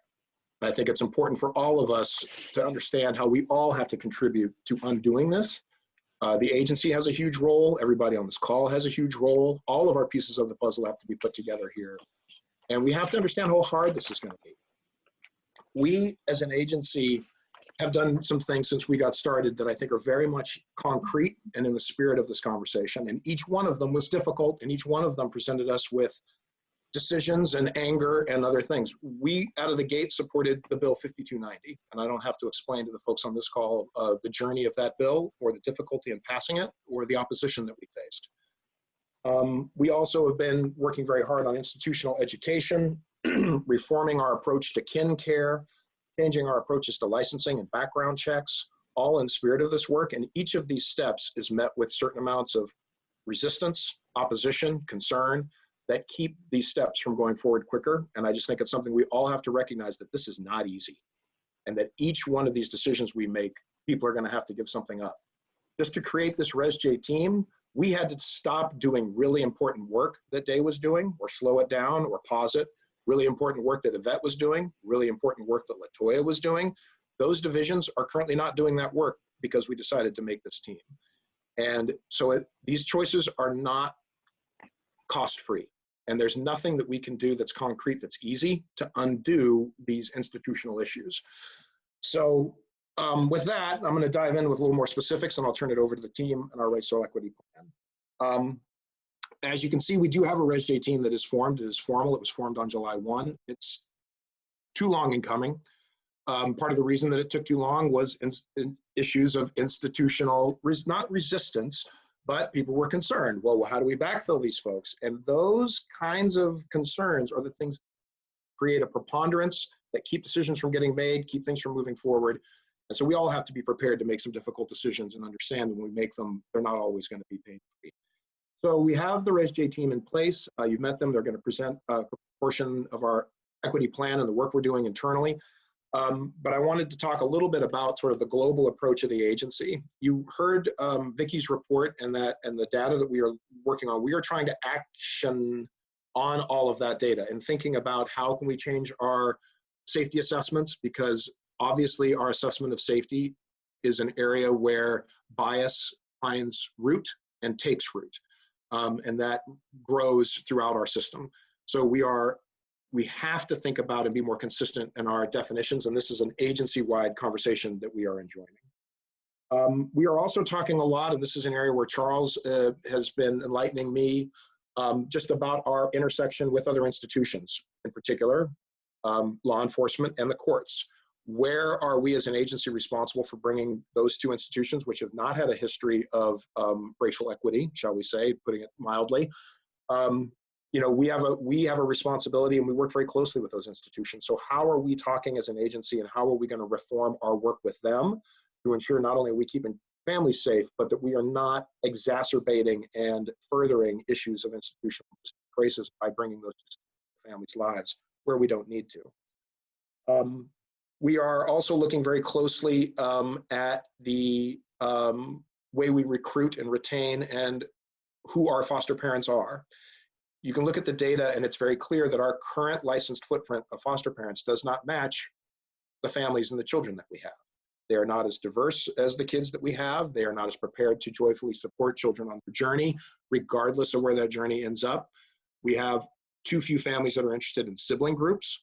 And so we have pulled the contracts for recruitment and retention because our recruitment and retention efforts were not resulting in a diverse enough and prepared enough foster care licensed footprint in our state.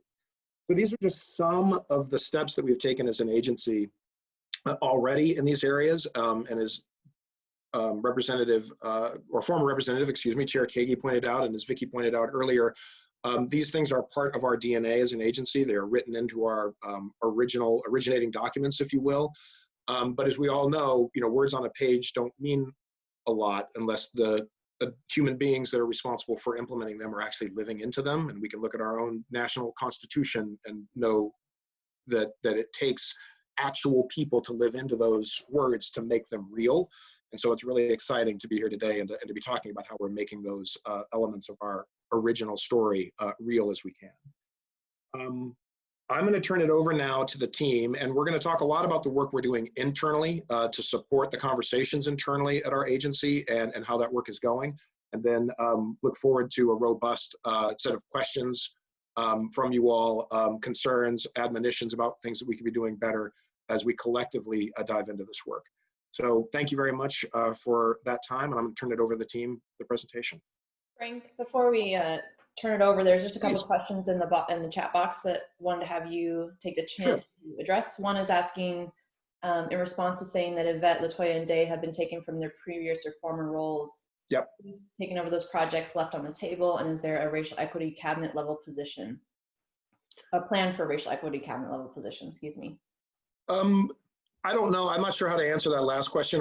We are one of the only agencies that actually has the tribal liaison in our executive cabinet. We've done a lot of reform around this, but it's certainly something that we're working on. It's not, I don't think we have a current plan to put somebody in a specific seat like that, though. but it's certainly something that we happy to talk internally about. We do not have a current plan to do that.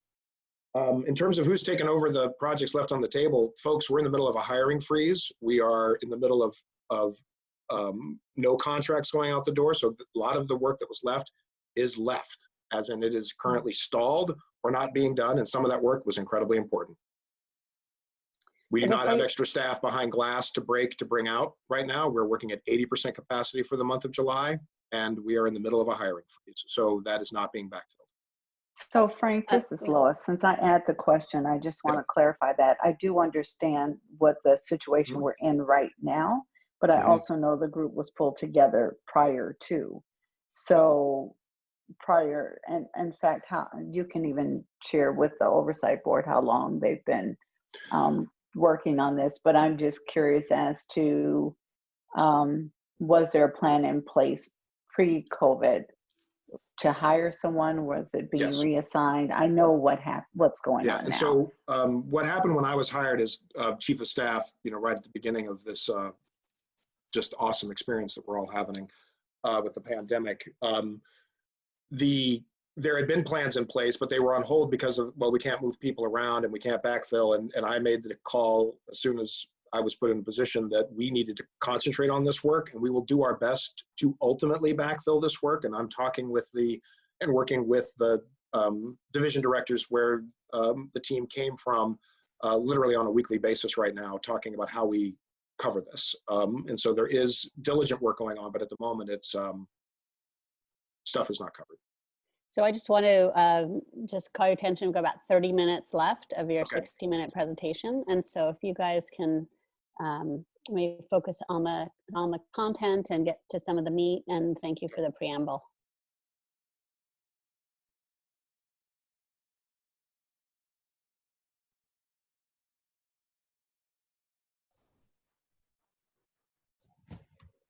Frank's team, you guys are up. Go ahead, team.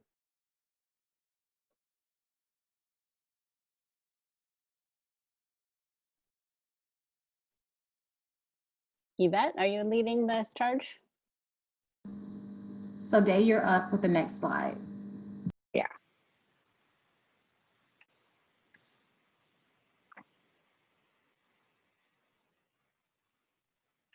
And again, I do just want to remind folks that you guys presented to us a couple weeks ago, and so about some of the kind of the high level things that you are planning to do or we're doing, and we're hoping that you can really get down into some concrete things. So again, I don't know what you're going to say about this slide, but again, I think the goal of this is to really hear some concrete things and not get a sense of your overall work, because that is what you presented to us a few months ago. Absolutely. Thank you. Thank you for that, Representative Fenn. So we're going to just start here in terms of the slide, just having, we broke it into 3 different pieces of categories. We have how we've been responding to staff, some agency assignments that we've been working on, and the statewide work groups, and to nod back to Lois's comment about that the 3 of us had come together around COVID time to start building on some of this work prior to be formalizing in an office. So some of this work comes with us a little bit. It's really difficult to hang on to the work we had before, but we also recognize that that some of the work in all 3 of the originating agencies still needs to have some attention. So much of our work the last, this month in particular, but the last couple months has really been about responding to staff. There's a really growing need for staff to have support and feedback and dialogue around what's happening in light of the murder of George Floyd. And so that's been part of that. So we've been holding affinity spaces that have been broken down by race and ethnicity. So we originated with 3 groups that were, there was a BIPOC or a Black, Indigenous, People of Color affinity group. There was a Black affinity group, and then an all identities group. And we are actually we're in our 2nd round of those this month, and the all identities group is now has shifted into a white affinity group, so that folks again are asking, and we're looking to support and create space for folks that dialogue, not only feedback about what's kind of happening in the larger world, but to provide feedback and capacity building for what they'd like to see what's happening inside DCYF. It's also been really critical for folks to reach across and out and the state to see and connect with other people and support other people. So that could be, you know, you have a single person of color in an office and are connecting with another single person of color in another office across the state. And while our role isn't solely around staff support, that's become a cornerstone for what we're doing right now. Other pieces around responding to staff have been doing peer program reviews. We have a lot of literature, including emails or publications or anything that folks in some of our departments are developing that they want to have a racial equity mindset or look at in terms of how things are being addressed or how they can be more inclusive in their language. That also folds into that program consultation. The team facilitation component is really about responsive to leadership at all levels inside DCYF, asking us to come facilitate discussions with their teams. Again, that's reflective of some of the affinity work that we're doing, but also is reflective of where our staff are at in terms of feeling supported and feeling safe in doing this work. Training development and delivery continues to happen, and that could involve anything from our racial equity plan, which we showed and shared with you all here in April, as well as doing some foundational racial equity plan. And I'm also still providing a foundational LGBTQ+ training for staff, as that continues to be an intersection where we're looking at, and again, kind of going back to what Lois asked, is like, how is some of that work staying present in this transition, as there is nobody to backfill my specific position in child welfare. Annie, I saw your question, but I'm not going to get distracted yet by responding to that. So resource development can be anything about how we're supporting staff in their own ability to be available. So while the three of us sit, dare I say, at headquarters, it's like, what does staff and resource development look like in, I don't know, in the Lakewood office? Like, how is that office then able to develop strengths and supports for staff to continue these conversations? We know that doing a training is not enough, and we knew that we need to build capacity for having ongoing difficult conversations, as well as providing resources for those conversations and supports for those conversations. That carries us into some of these agency assignments. Again, we're working closely with strategic leadership team to develop, actually was just talking with Ross yesterday about having one strategic plan that is that folds in the racial equity plan. So while they're parallel, they're also integrated into one DCYF plan. The direct team, again, is the DCYF Inclusive Racial Equity Change Team. We continue to facilitate, host, and support that, which is an internal group of about 30 participants from each of our divisions and offices, and that work continues to be focused around supporting those folks as leaders in their own work, because there were only 3 people who can do this. Administrative policies, when we came into DCYF, we had a light touch on some of the policies that carried over from the originating agencies. The equity work group at the time, which all 3 of us were a part of, had an opportunity to fold into what those look like, and I think we took the shortcut and carried over a lot of those policies, and now we are looking at those more closely. Specifically, our racial equity administrative policy, our affirmative action, the equal opportunity, as well as our ADA policies and our HR policies, including recruitment and support practices. And we are digging deeply into what those policies are saying and what they haven't been saying. We're naming a lot of processes and procedures more clearly around internal accountability from I'll say from all levels, right? So much of the policies, for example, look at mandating training for staff, but they're not necessarily, and when we say staff, that tends to be more focused on direct line staff rather than leadership. And so we're making sure that in those policies, we are naming that leadership is also required to take mandated training, including racial equity training. And part of that is our own development of that training, as well as looking at some of our contracted providers that have done that training with us before. And then group membership and affiliation has grown. That really just speaks to our involvement, again, with some of the leadership committees that we hadn't been a part of before, whether it's strategic leadership or the Emergency Operations Center. We've been working with the Child Welfare Leadership Team and also with the JR leadership teams. So those are places where we're starting to become more involved and to continue to, dare I say, stay at those tables. We've we've been invited, but we're also determined to stay, right? So it's not just about who's inviting us, but also how we're showing up. Our statewide affiliate work groups is broad here. We have Yvette has been still involved in the Joint Information Center work group, as well as the COVID responses. GARES, the Government Alliance for Racial Equity. We are the only state agency in the Northwest cohort. Many of them are city or county based. And so the Northwest cohort is limited, but we're also part of the GARE group across the nation. The Washington State DEI Council and the Summit work group, also folding into, again, what that's looking like in terms of what we're providing for staff around training, what we're doing across state agencies to provide more information and consistency for our state employees. Build and RAIN are both business resource groups. One is for the Black community and one is for the LGBTQ community. The LGBTQ Commission Subcommittee I'm now part of with the Children and Youth Subcommittee, as well as the Sex and Gender Identity Work Group. So again, some of that work that we were doing before is moving with us. And this is what we've done in the last 2 months. So this looks and feels like a lot, as I haven't actually said all of these components out loud. I know and recognize that we have other places where our work is being asked for and to develop. So Frank talked about, and Vicki talked about the safety assessment, like how can we move the safety assessment to be part of, dare I say, maybe a racial equity tool. Like if we can move and address some of the bias that's happening there, then I think we will see some of that move. But our focus right now is really on how we're talking about race equity inside DCYF. It has been such a quiet conversation or a selected groups conversation. And right now we are jumping into all the momentum that's happening at all levels of the agency around how we talk about this, what we're not talking about, and how we can build support and resources for that.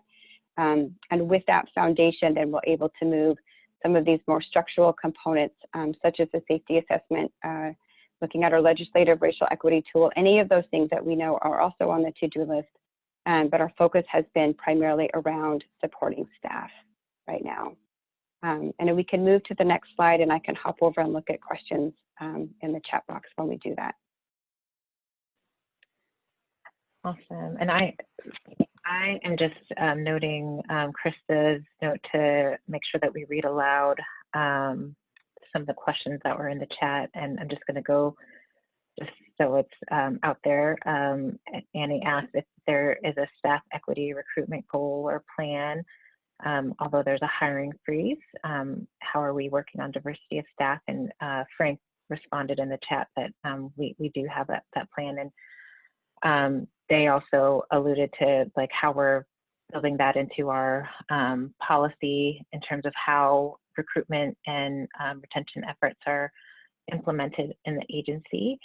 And yeah, so I think I'll just note that. I hope I captured what was in the chat. And so I believe the session that Day and Latoya facilitated with you all earlier talked a little bit about how we're approaching coming up with our racial equity plan, which is essentially how are we implementing DCYF strategic priorities, specifically the commitment to eliminate racial and ethnic disparities and disproportionality. And we just wanted to provide an update on where we are with developing that plan. And you know, we've been having conversations with you and other advisory groups, or not other, but our advisory groups for DCYF, and as well as setting up a lot of conversations and discussions with our youth, including our alumni of CARE with Passion to Action, and our youth in our institutions and community facilities. And you know, in one of our conversations, one of the young folks raised a really poignant question, and he asked if racism is racial prejudice plus power, which is one of the definitions that we have in our framework, because we're offering some shared language around the agency.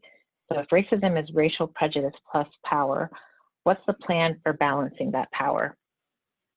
And that's essentially what, you know, the heart of our work is recognizing that a lot of the root causes of the disparities that we see is this power imbalance. And so how are we doing that? And one of our mantras as a team, as an office, is, you know, nothing about us without us is for us. And so that's our huge, and we know that kind of building trust and partnership doesn't happen overnight. And so that's a huge piece of the work that we're doing right now, is building that trust and relationships with the folks who are most impacted by racial disproportionality and disparity. And yeah, and so we're kind of we're in the midst of having those conversations. And then I see a question from Sharonda about speaking more about the RAIN work group and who are the members. And I can start, and maybe Day, you can kind of take off this. Day and maybe I'd love to just put a pin in that one. Pin on that one? Okay. Just you have about 14 minutes, and 14 minutes. Okay. I think this group really would like to know, like, I love what you guys are doing, and you're really talking about kind of the whole kind of theme and views and changing the culture, which I think is really important. I also know that we know there is low-hanging fruit at the department of ways to make racial changes across a whole variety of different departments and different programs and things like that. And I guess before, you know, we lose you guys again, are there any concrete steps you're taking to change things that are going to impact our clients, like in the next few months, or for policy coming up next legislative session, or things that you guys are implementing that that you can share with us? And not to say that, you know, changing the culture is not important, because that is critical and is going to carry us forward. But I know there's been lots of questions about, you know, kind of what racial equity lens you're using when you're looking at different projects, different proposals. And again, just speaking a little bit more to specific things that you guys are doing that is going to be able to be seen from the outside, from the user perspective, as you're doing the important work of internal culture change as well. Yeah, so, and, you know, just on that, you know, we are, like, within our policy, legislation, budget work, partnering with our staff in applying racial equity lens and kind of the questions. But what we found, you know, for example, I'll say when we've done kind of applied a racial equity tool or lens to legislative requests or policy, we found that there's a huge barrier in terms of, like, how do we adequately address those questions and make sure that we're not contributing to disparity, or not contributing to some unintended consequences through this policy. Staff have a hard time answering that question without having some really foundational knowledge and understanding, and especially, like, relationships and partnerships with the folks who would be impacted by policy. And so I feel like that's, like, that kind of work to build the capacity of staff to do that work is part of that. Is part of that. I don't know if we want to call it low-hanging fruit, but I think it's critical to, like, not only making those those kind of low-hanging fruit changes, but making sure that they're sustainable and not kind of like a one-off. And I would love if there have been conversations in the Oversight Board about some of those ideas. I think that those are the things that we're kind of generating through the action plan. But yeah, I'm open to hearing. And this is Frank. Yeah. I do want to. I'm not sure that there's a lot of low-hanging fruit that's easy to pick on Yeah. the subject. I'm going to be honest. That was bad terminology. I just mean like things that you could be doing right now. Yeah, and I certainly support your urgency and your desire for us to have it, and so I understand the spirit of the question. But the things that we are, I mean, we will be putting forward concrete proposals about increasing the community facilities so we don't have as many kids in our deep dive. We will be leaning into where we had a long conversation with the AG's office yesterday about how we maximize diversion opportunities to keep kids out of our institution. As Vicki noted, we have issues in intake, and because we've had a dramatic reduction in intakes because kids are not in school, or in summer camps or in the places where they typically run into mandatory reporters, we expect, although it's more of a guess, I guess, and maybe Vicki wants to weigh in here, I don't want to mischaracterize our assumptions here, but we assume that calls are going to start coming in once kids are, although they're not really going to be going back to school, it doesn't look like in the way we expected here in a couple of weeks, but it gives us a chance to really take a deep dive into our safety assessment. And I think that's one of the areas where both pressure from you and support from all of you would be the most helpful in one area, because you saw on that graph how once intake happens, once they're in our system, once they're with us, the issues of disproportionality and race start to compound. And I think that one of the areas that we are working very hard is to try to articulate with our staff how we change our definition of safety. But we have to do it, that's a personal journey, both for the people that are on intake, but also we have to make it consistent and systemic across the agency, which involves training and support and conversation. So it's not easy to get there, but that is where we are heading. The other areas that we are working very, in terms of concrete stuff in particular, was around kin. We're looking at areas how we can do differentiated licensing to license kin just to take care of kin, as opposed to being a full-blown, we only have really one approach to licensing right now, and that's if you want to be a full-blown foster parent. And if we can provide a on-ramp for kin to be licensed just to take care of kin, we can provide much more support for them than we do now. Keep kids in families and in proximity to families, as opposed to taking them away, because our definition of safety was to take kids away from families. They're safer with somebody else. And we want to turn that definition on its head. And we've been doing that work on the kin work since our inception. So that's a very concrete area of work where we are trying to change not only the licensure, but also our background check processes so more kin can become licensed. And if they have issues in their background as a result of the disproportionate application of justice, that we can undo that through our certificate of parental improvement process and those things. These are all initiatives that we have undertaken since the inception of the agency that are all attempts at knocking down one brick or another here. Victoria, I see you raising your hand. Sorry, please go ahead. Oh, I was rubbing my face, but okay. I just wanted to say with regards to everything that Frank shared and some of the things that Vicki shared on where we know the focus has to be, we're working alongside everyone within around those areas. But when it comes to the racial equity and social justice work, we talked about with executive leadership the intentionality around it, that is not the normal Band-Aid approach that has been happening throughout time. That for us to truly do a deeper dive, because until you change the minds and hearts of people, the results are going to continue to be the same regardless of what you put out, because you can come up with every rule, every process, every procedure, but the people who are carrying them out, if they're leading by bias, then they're not going to make the best and fairest decisions for all of our children. So the reason why we're approaching it this way, and we're having these conversations with you to say, we are intentionally meeting with all the individuals who are affected by these decisions, not all of them, but all groups of people who are who end up getting whatever result based on the decisions that are made by a department, to really have them help us shape what this looks like. Instead of us telling them that we've created a racial equity strategic plan, and this is what we think will work.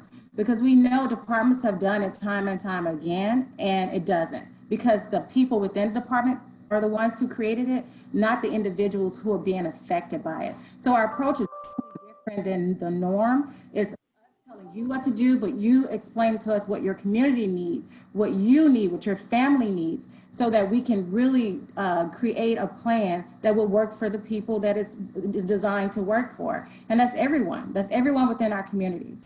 And also, the next slide was going to talk a lot about how we are challenging ourselves, we're challenging our executive leadership, and we know internal work has to happen. And so we're on that right now path to ensure that our executive leadership aren't, as I have shared with all, is not using elevator speech, that they're saying one thing, but their actions are showing something different. Everyone can say that our department is based upon this. We're supposed to ensure that we have the equitable outcomes for our youth, our children, youth, and families. But if you don't understand those groups of people, our groups of people, then you will not know what they need. And so that's why we're taking a completely different way of around this, to not just rush in, create something and it doesn't work, but to truly be intentional about finding out, not just with the data, because I'm a story person. So what are people saying? And I know we've gathered some of that quantitative data also to find out that, but really diving into having them shape what we design, or what is designed for them rather. And so I think that's one of the reasons why when we come to you and we're sharing what we're doing, we're really taking an approach to not fast forward through something and then a year later have a plan that's placed on a shelf. Department of Children, Youth, and Families really aren't doing anything to change who they bring in. Their diversity piece, inclusive piece isn't different. That our Black and brown children still are having the same results as they had before. So I guess that's what I wanted to explain before our 12 minutes, probably 1 minute's over. That we are moving in this direction. And so we can continue to bring to you who we met with, who we talked to, who we gather information with, how they're helping us design. Because even working with the youth from the juvenile facilities, they're explaining to us that a lot of the language makes no sense to them. So they're helping us redesign what that looks like, what it sounds like, how it feels for them, so that they do understand what we're creating or what we're messaging that affects them. So those are the steps that we're taking that's a little bit different, a lot different than has been in our past history. Latoya, this is Ruth Kagi. I completely appreciate the fact that you're trying to work with people to come up with solutions. But it would be very helpful to the Oversight Board to have 5 or 6 specific target areas where, and Frank, you mentioned a few, where you are focused on making changes to address this issue. I mean, process it's very difficult to assess how effectively we're moving forward in addressing racism and disproportionality if it's all about process. So we'd really like some specifics to be able to dig into and understand if the department is starting to turn the ship. So one of the cornerstones of our strategic plan is to reduce the number of kids that we remove. And there's no way that we meet that goal without taking on the issue of disproportionality in our decision making. So I think that's a really concrete arena. And obviously we have the slides and the data to track whether or not we're making progress there. So I think that's a concrete goal that we have, that we're talking about internally, that we're working through both in process as well as in personal conversations about how do we safely reduce the number of kids that we remove. I think we also, another area is the expansion of the supportive kin care. And because we have so many folks who are in informal, if you will, I hate these terms, but essentially in situations where they are getting no support, where a decision has been made and they are taking care of kids, and obviously they did not financially plan to do so, but because they're not licensed, they're not getting support from us. We want to increase the level of support we can provide those families. And I think that increased kin placements, but increased support for kin is an area that is another one that you all ought to be, because it's, you know, it's an area that we know is better for kids, and we want to encourage and support more opportunities for kin placement, and for kin placement to be for kin to be able to say yes, not have it be an economically ruinous decision that they make. So I think that those are two very direct areas that you should be holding us accountable. I think the other one is in the transitions from our system. How are we doing?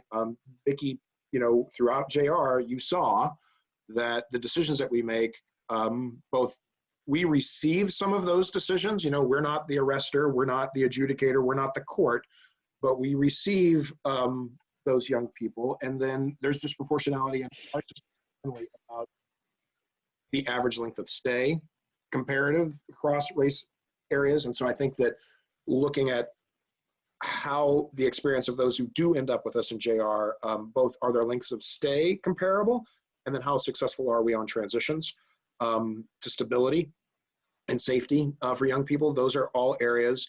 There's been a couple of questions in the group chat about our staff makeup, and I think that that's an important metric for us as well, is that we need to have an agency that is as diverse as the state in which we work. And that's not just line workers, that means from the top down. And so I think those are some concrete areas that I would throw out, Ruth, that we are trying to hold ourselves accountable to, that you all ought to partner with us on and support us in doing, and holding us accountable when we don't make it.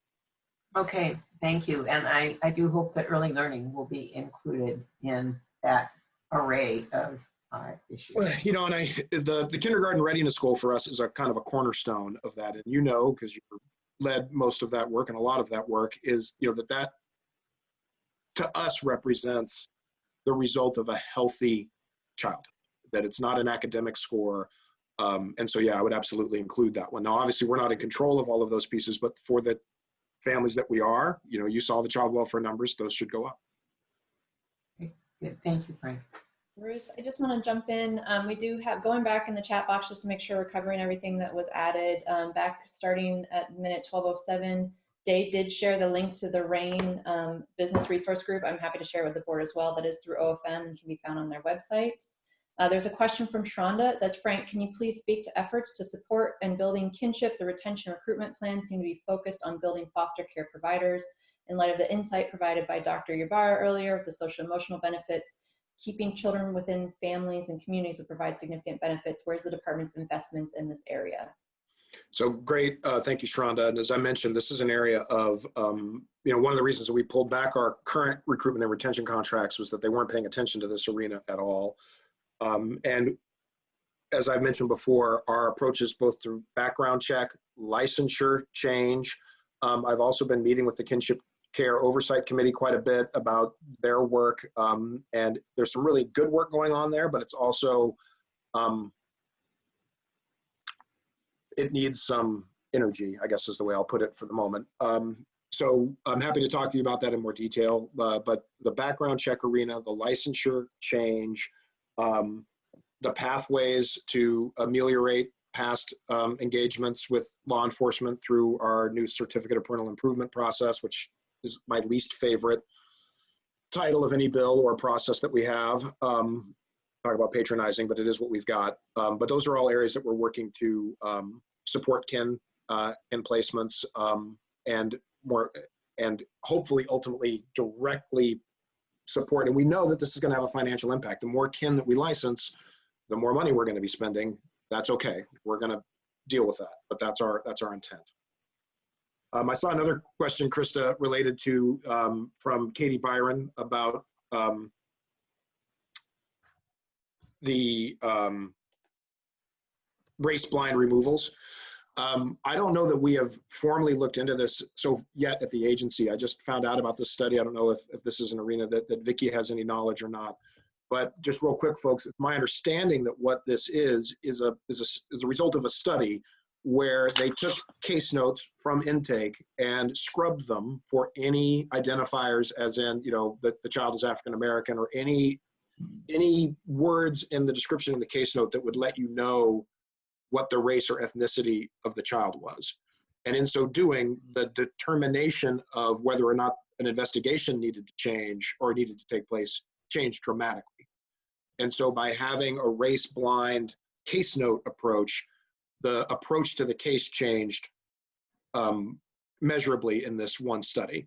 So I think, Katie, if I'm describing that right, so I have just found out about this recently through my conversations with Lori Lippold as we've been talking about how we upend the system. So I'm not familiar with the details, and I think it's an exciting thing to look into if there's merit to that study.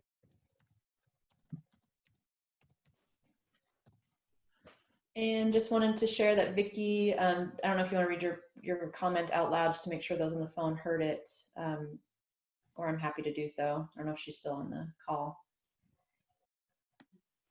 If not, I am. I just didn't want to take up time if it was not appropriate, but just wanted to follow up on Frank's point about decreased intakes during the time of COVID. We've done substantial analysis of that, including some projections on a look at the potential increase in maltreatment rates that we think will follow, at least in the areas of highest need around the state, and have some ideas about how to address that.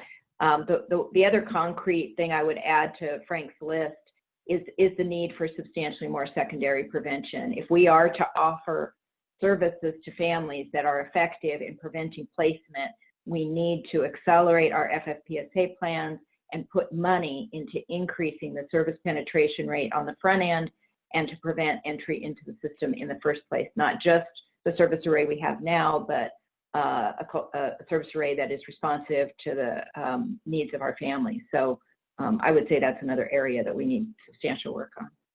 And just to emphasize, thank you very much, Vicki, and to emphasize Vicki's point there, I was on a call earlier this week with one of our area assistants related to a case. And the family that was in question was in disequilibrium, shall we say. And there was concern about the safety, of course, which is why we were involved. But the only option that the folks who were worried about this family had in that community was to call 911. So the only option that they had, and it's the only option our caseworkers had to try to bring some stability into that family that evening, was to bring law enforcement to the table. And so to Vicki's point, in lots of places, our only option is law enforcement. And it's not in terms of de-escalation, in terms of providing services, and, and actually having folks feel comfortable talking. It's not the best answer in a lot of cases. And so the need for alternatives in those cases are really important, because for our caseworkers, and we're digging into this now, this is another area, probably a good future discussion, is where we have formal and required intersections with law enforcement and where it's custom and why.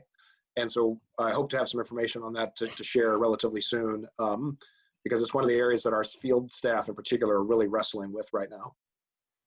I imagine. Thank you guys so much for coming and joining us again. I don't want to cut short this great conversation, but I want to make sure that we do have time for the rest of the parts of our agenda. And so again, with that, I want to thank you guys for this important work. I think we, as you can see, that we've dedicated this meeting towards this, and we've had you with us before, that this is something that the Oversight Board is taking really seriously, and we look forward to continued and ongoing conversations with you about this important work. So thank you very much. And at this point, I think we're moving into public comments, which I believe Nicholas will manage.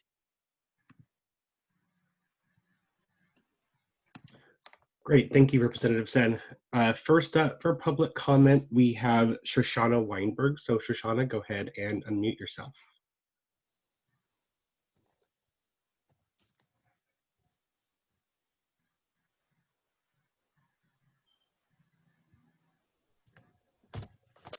Hi, Shoshana, you're still muted. There we go. All good? Great. Okay, thanks. Thanks for having me. I'll try to keep these relatively short. My name is Shoshana Weinberg. I'm here on behalf of Youth Care, and we serve youth and young adults experiencing homelessness in Seattle and King County. And we run several licensed group care facilities that are licensed by DCYF. And I just want to say I was encouraged to hear about some of the concrete steps that the department is taking to advance racial equity and racial justice. And I'm grateful for the opportunity to make public comment today. And I want to raise one issue in which I believe the department's practices are perpetuating institutionalized racism, and that can be addressed in the immediate. And that has to do with the WACs that require post-secondary credentials to work in licensed DCYF facilities. So specifically, I want to address the WAC that requires case managers in group care facilities to hold a bachelor's degree in social services. But I also know that this issue spans across other DCYF contracts and licenses. So Youth Care, along with several of our other partner coalitions, believe these WACs are problematic for 4 main reasons. First, they do not align with the RCW, which eliminated the post-secondary education requirement for case managers in 2019. Second, they're not reflective of best practice, which recommends competencies in positive youth development and culturally appropriate trauma-informed care, as well as having staff that reflect young people's lived experience and racial identities. Third, they disparately impact low-income applicants and applicants of color who disproportionately face structural barriers to accessing post-secondary education. And additionally, the fact that all of the race, ethnic, and cultural studies degrees, including African American studies, Chicano studies, and Native American studies, are all deemed quote-unquote unacceptable degrees, further exacerbates these disparities because those degrees graduate students of color at higher rates. And last, the WACs, we do not believe the WACs are empirically substantiated. There's no evidence, at least that we've looked for at this point, that shows that a white college graduate with a degree in something like pastoral counseling is a demonstrably better case manager than someone with no college degree but with years of experience working with young people. So we appreciate that the department does have a waiver process on a case-by-case basis, but that process is really tedious, it's cumbersome, it requires a significant amount of time and effort on both the providers and the licensors. And I'll just end by saying that the Washington Coalition for Homeless Youth Advocacy raised this issue back in October of 2018. And we haven't seen any formalized movement beyond an updated waiver form. And we sent a letter to DCYF leadership several weeks ago outlining several changes that can be made without legislative action or formalized WAC changes, and that can be done internally on an administrative level. And so we hope those recommendations will be taken into consideration with the urgency that we believe they deserve. Thank you. Thank you. Thank you. Great, thank you, Shoshana. Next up, we have Jason Bragg. Thank you. I appreciate the opportunity to come and speak with you today. I know some of you on this call and some of you I'm meeting for the first time. I'd like to talk about the DCYF as a whole and their mission in dismantling systemic racism and the concrete action items that were laid out. It's taken 2 years for any kind of reasonable action outside of dismantling the Lawsuit Act Disproportionality Committee. They talked about using it during this call. I've heard them talk about using a tool. They have a racial equity tool developed by the Lawsuit Act, and I'm confused as to why that tool hasn't been used.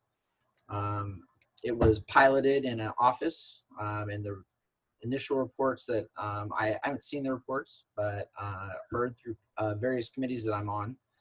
It was just too expensive to continue to utilize, and I think that just speaks to the lack of investment of doing things different and changing the culture. And when we talk about changing the culture within the agency, oftentimes we hear about this has been the practice for a number of years. It takes a lot to turn a monstrous system, people that have been practicing this way for a very long time. And I just want to remind that, these are professionals, people with college degrees that are working with children and families that have been doing things for a number of years. And when you think about the families that the professionals are charged to work with, they've been experiencing their barriers for a number of years. And they are put on a federal timeline to correct these barriers. And if not, they have their parental rights terminated. And if the professionals were put on the same type of time clock in trying to change the system around, their employment would be terminated. And I just think that it's kind of telling to look at that in an aspect when we're talking about people attempting to change a system and continuing to change it and continuing to fall short of serving families, as referenced by the data that shows us in our Children and Family Services review. That reunification numbers are extremely low, parent engagement is extremely low, and we're just not working with the families that we're charged to serve.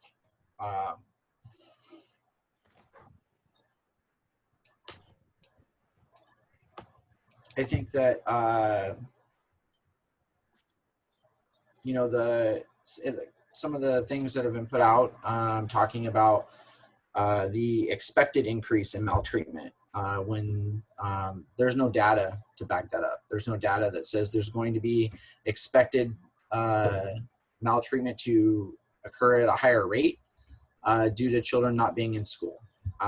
It's actually contrary. We have the data from nationally around intake data and then actual filings and cases moving forward. So I think that, you know, as a committee, I was a large advocate for the formation of DCYF to have a different experience for families experiencing child welfare. And I've been working in the system now for 7 years, working with families. And I can tell you that, you know, 2 years in, I'm kind of asking for Children's Administration to come back. I never thought I would be someone to say that, but it's disheartening to see families not being served and continually not be served by a system that's supposed to help put families back together. Foster care is seen as the solution rather than a temporary place.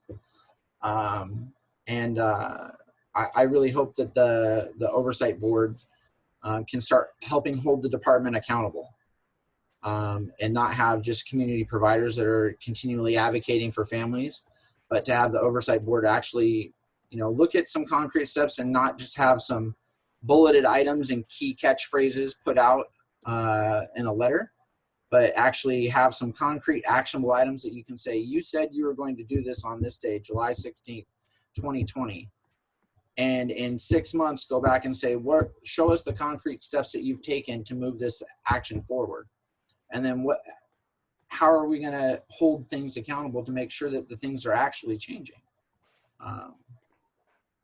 So I appreciate you guys continuing to try and move this work forward. Thank you.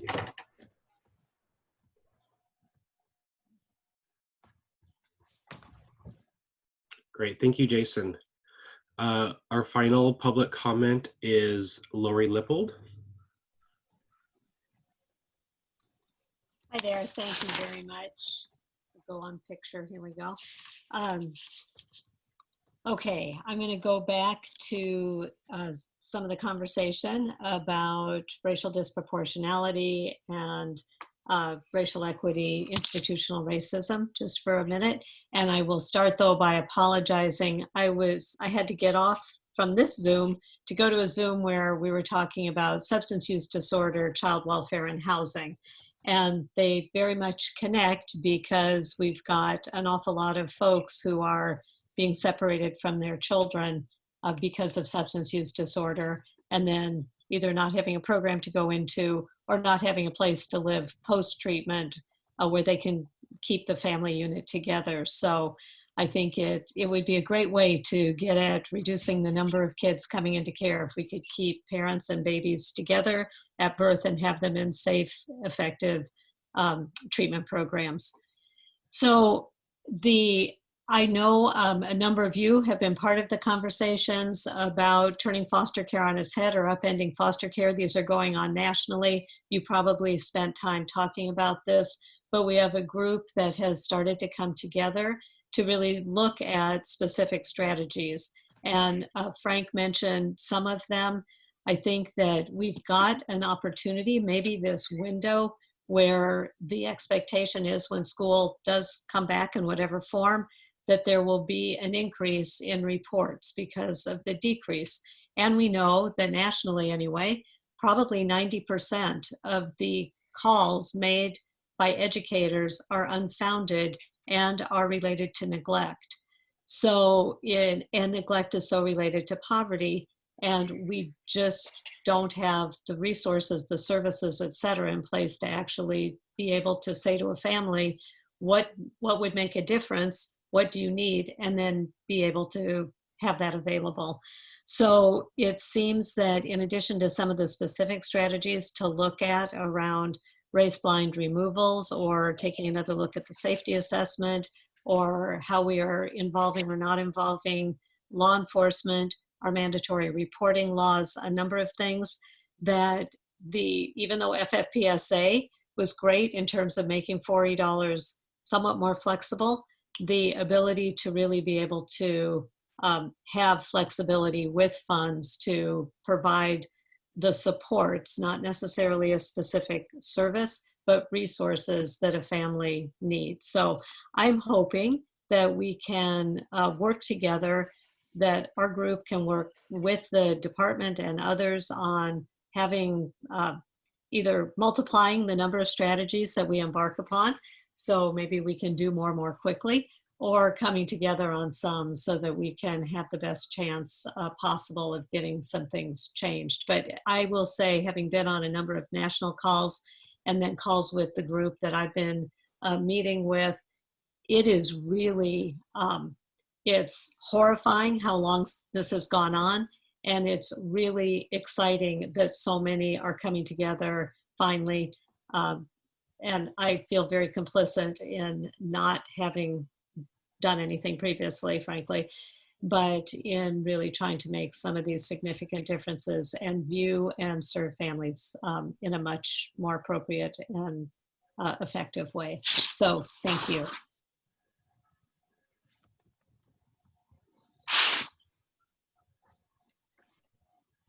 Great, thank you, Lori. So that concludes our public comment for this meeting.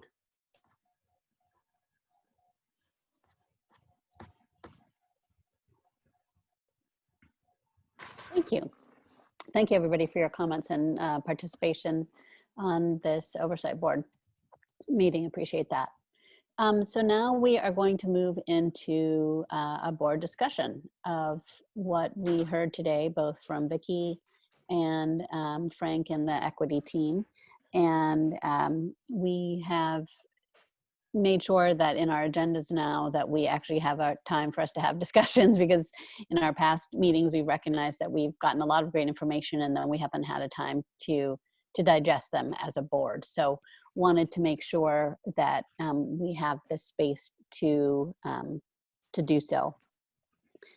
So I think, you know, what maybe some starting off with some overall kind of reactions to the data and to the work of the department, and then maybe we can get into some specific suggestions as where people want to dig in deeper, at whether it's at future meetings or additional information from the department, and then see how that goes overall. So just kind of aha moments or you know, any other kind of broad learnings and reflections from the presentations.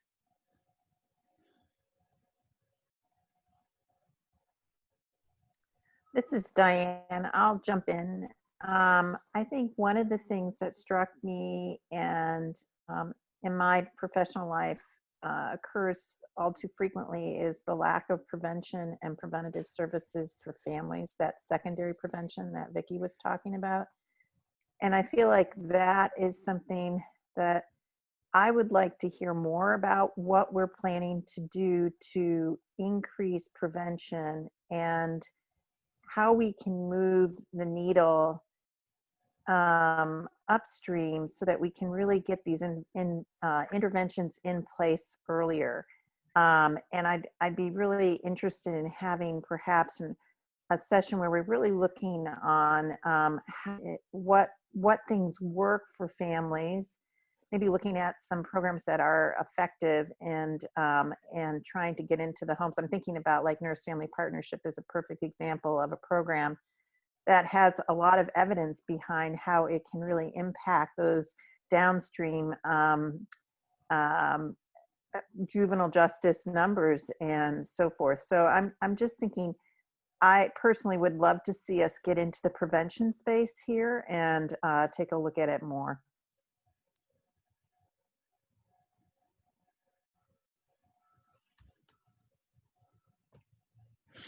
And I'll just throw out, I'm really intrigued with the kinship piece that that the department spoke about as kind of a concrete effort. We have got to look at how we're rehoming children when they have homes.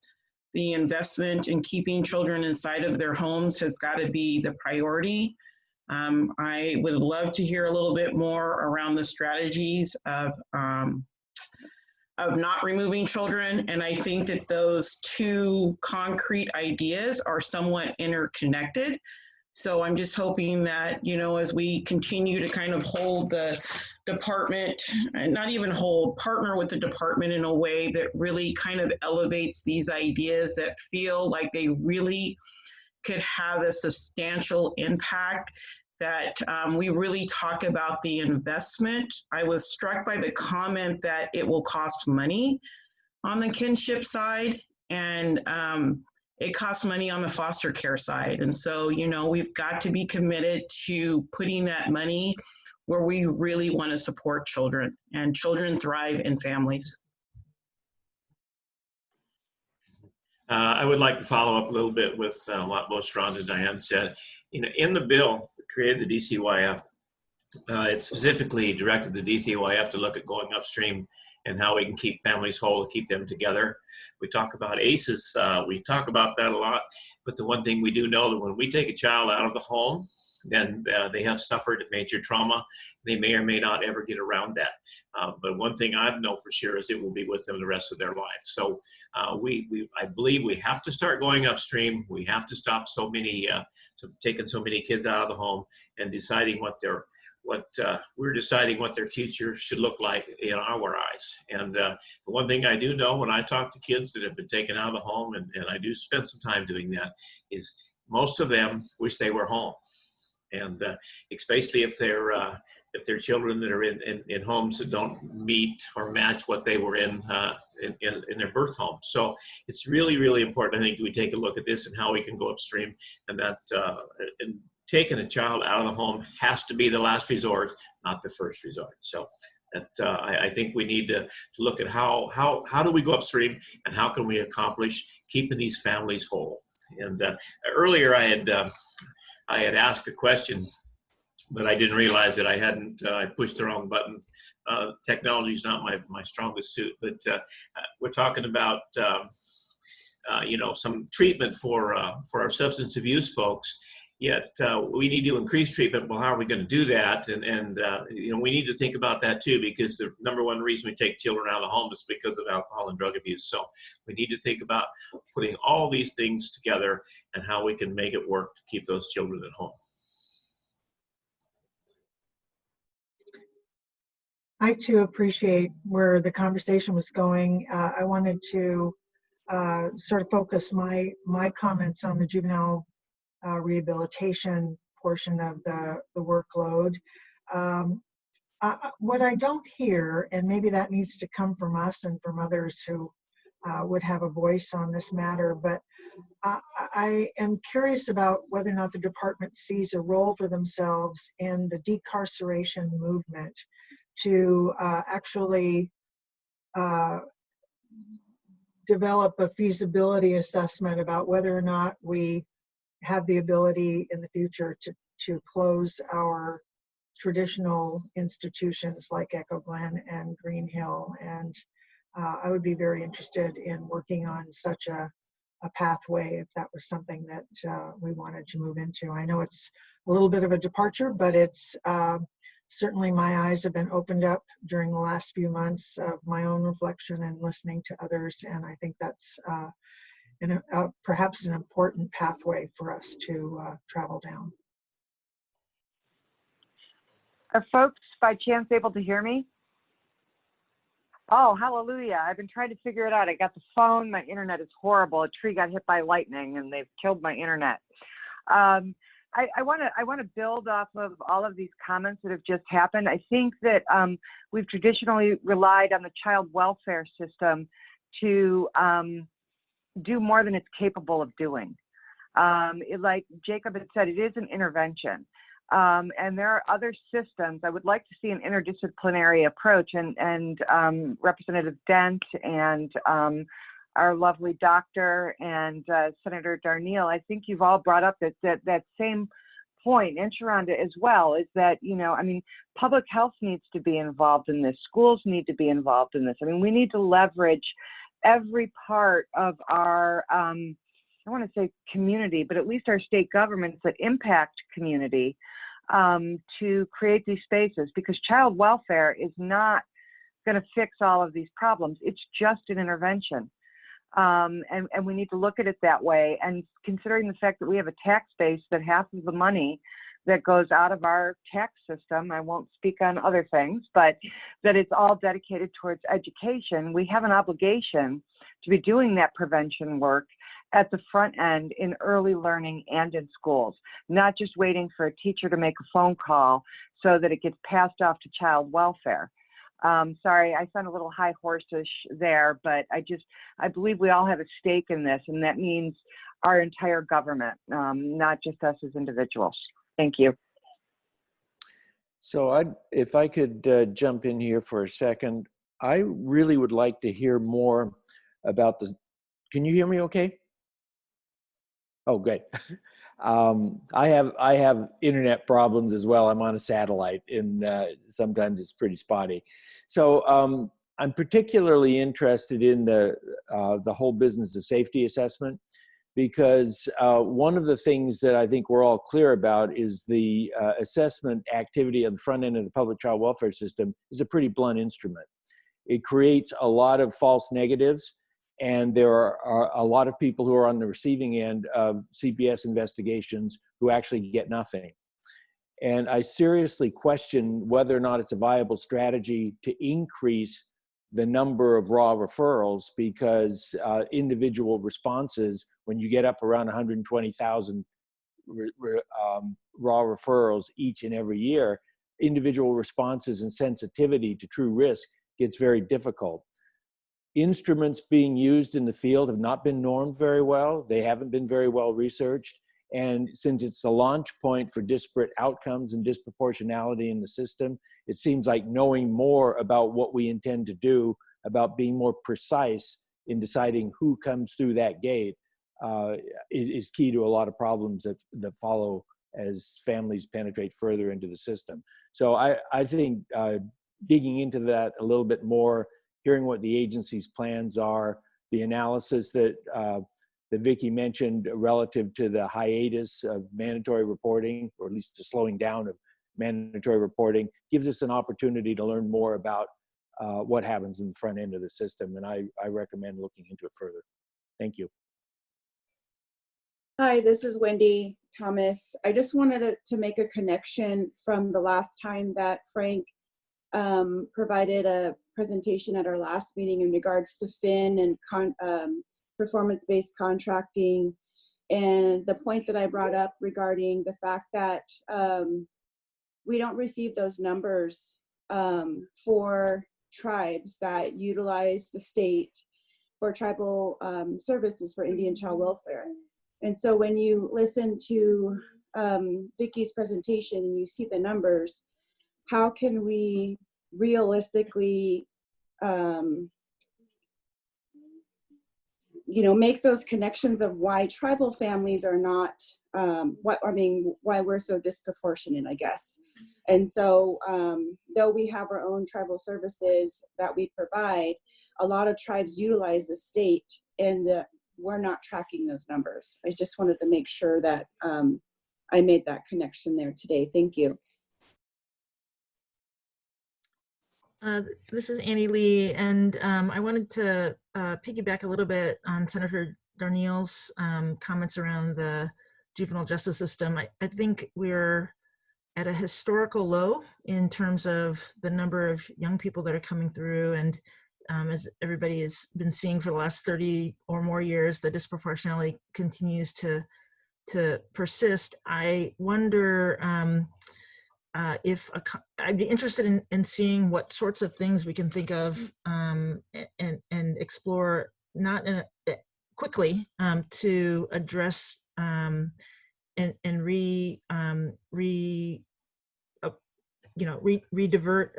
redivert funds at the front end of juvenile involvement. Now that there's an integrated system where housing, social work, mental health, other supports are at the fingertips of DCYF, I wonder if some of the strategies that we've talked long about in terms of prevention can be deployed more swiftly, and to address underlying basic needs that are going unmet that result in the juvenile justice deep end involvement. I was also struck by Frank's commentary about the inevitability, or the feeling of inevitability for many of the adult folks in Monroe, and I think that seems to be an important point. I feel like it's hard to get off the track that we're on, and so my comment is around thinking about the numbers being low enough in juvenile justice to be actually able to try something radically different. This is Bobby. I would second that absolutely. The time is now to do that with the numbers and the momentum for looking at these numbers, the persistence. We have a lot of momentum to innovate.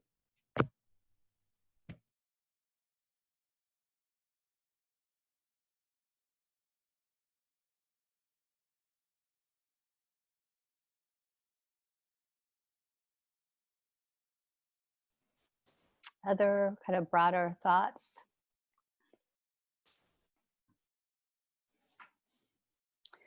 Other areas that we want to maybe dig in deeper at some future point, or make sure that we're tracking. It sounds like kinship care and the role of that is definitely one. Also heard Dr. Levy really focus on prevention and some of the what are we doing, not just to treat people and meet people where they are, but to do some of the prevention efforts, and what does some of that look like? Other specific places to dig in? Representative Sen, the other comment today was, and I believe I heard it correctly, but maybe I didn't translate, is that that when we were talking about kind of concrete in the moment, that there wasn't necessarily an internal training that was specifically identified. And I believe when the subject matter came on, it wasn't that they wanted to do almost like a one and done.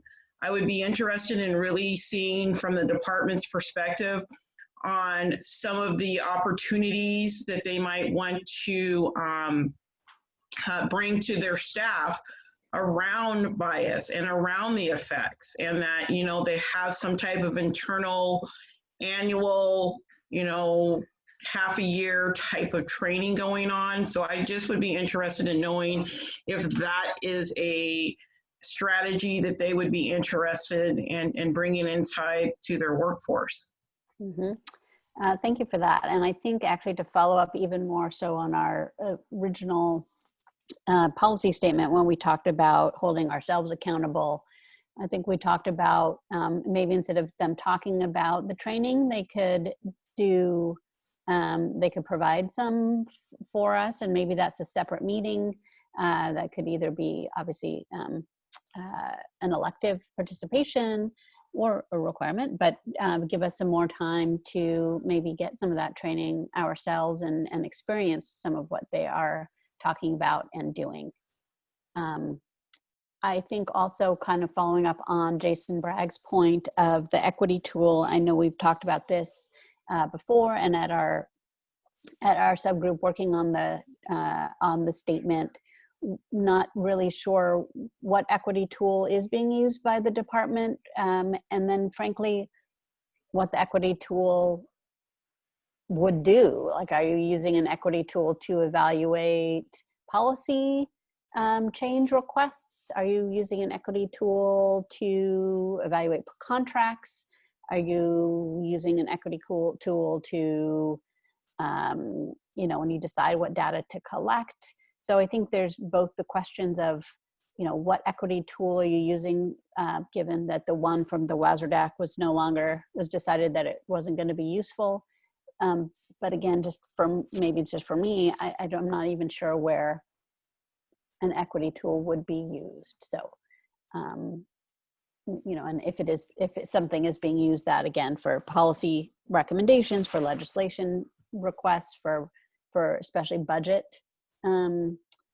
decisions, what kind of equity lens is being used, lens and tool is being used to decipher what your budget requests will be. So digging into some more of the actual process. And we heard a lot of process, so I mean like a concrete process of budget and policy. So Tana, I'd like to add one other thing. On early learning, the outcomes are very disparate. And I would like us to dig deeper into what is causing that. And I've heard a lot of concern expressed over the last month about our standards for our quality rating system. And I'd like data on whether those standards have resulted in disproportionate impacts. Are BIPOC providers not as able to reach level 3, 4, or 5 as opposed to white providers? So I just think we need some more context for early learning and how to address the racial disproportionality in that system. If I could add a brief comment too, I'm trying to remember back to the start of DCYF, so maybe I'm repeating something that we've already done. Is it possible that we as an oversight board could help DCYF? Because we're seeing, I mean, we're still in the growing pains, right, of a new agency, but we still see areas that we want to change. I think also back to Jason's comment on I wish for Children's Administration to come back. I was like, oh man, that struck me. I mean, as a tribal person, there's a part of me that feels that way too, because from our own work with DSHS, there was so much good institutional knowledge and history between the tribes and DSHS, and we didn't want that to be lost on its way to DCYF.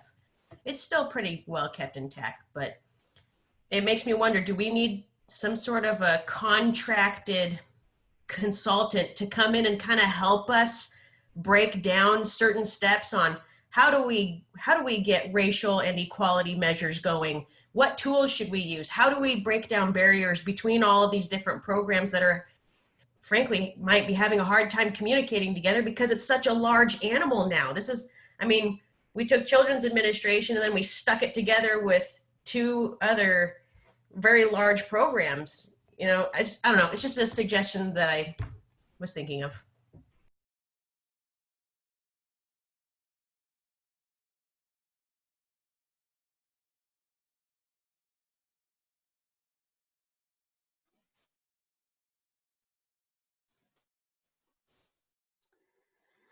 Other thoughts or suggestions on way to frame any additional comments? Krista, do you have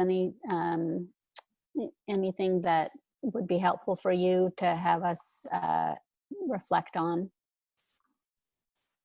I think the thing that stood out to me that I've heard from board members in various contexts, and maybe not as a whole board, that was brought up today, and especially even in Jason Bragg's public comment, is just, you know, what does this process of oversight look like as a board itself and holding the department accountable? And I think we all have different ways of approaching that work and different perspectives on that. And you know, just hearing what we heard today, and I think we went into this conversation really hoping for some really concrete commitments and next steps and with attached timelines from the department to really address this urgent call for change.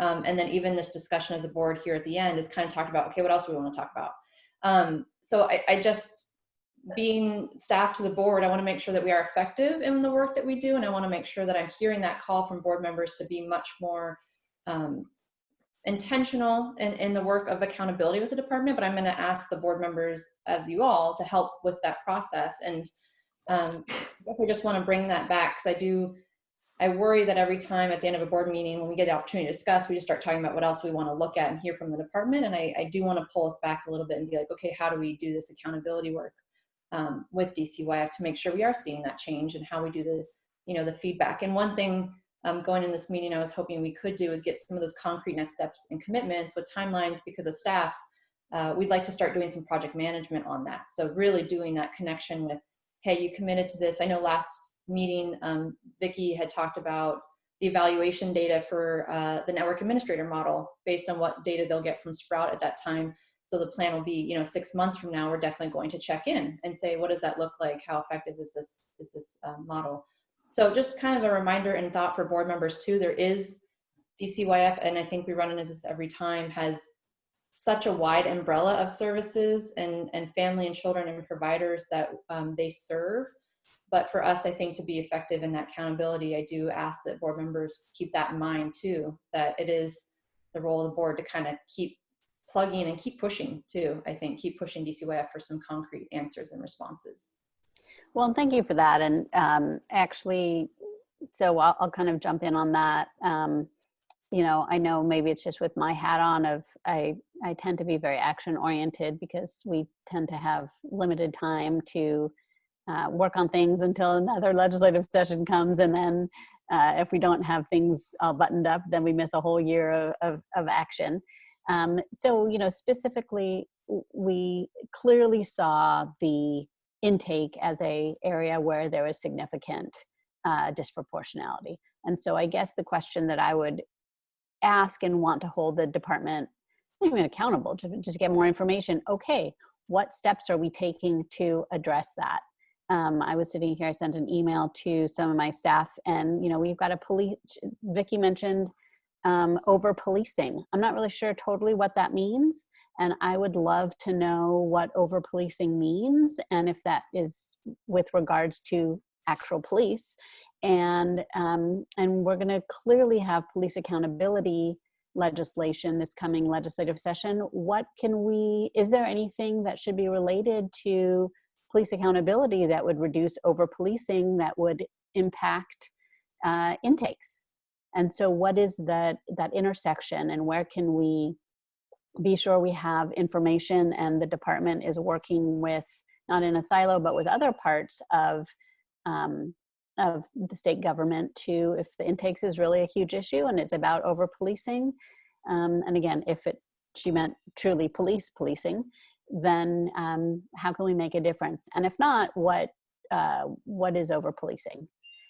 So I know for me, I would like to learn more about that and make sure that we come back and have a real action plan from the department of what they're doing to impact reducing disproportionality in intakes.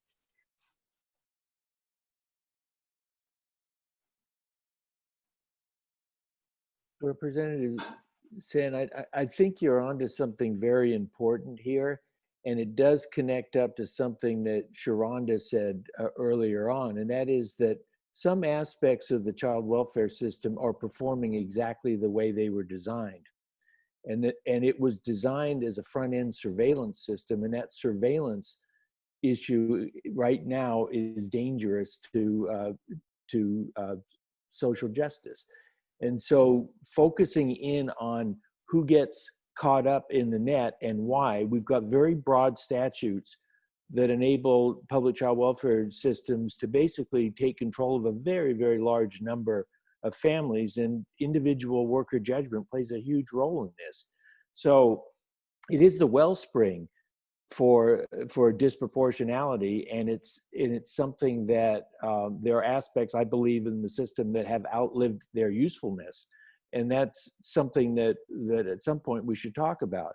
They have a different function now because physical abuse has dropped by about 40% over the last 3 decades, and the business is almost exclusively now, or very, to a large extent, related to neglect. So anyway, we don't have time to talk about it today, but I think that's a very important area to take a close look at. And the safety assessment is a whole part of that. Yes, Yes, thank you. absolutely. I think also the key data point around social emotional learning being the gap in kids being ready for kindergarten.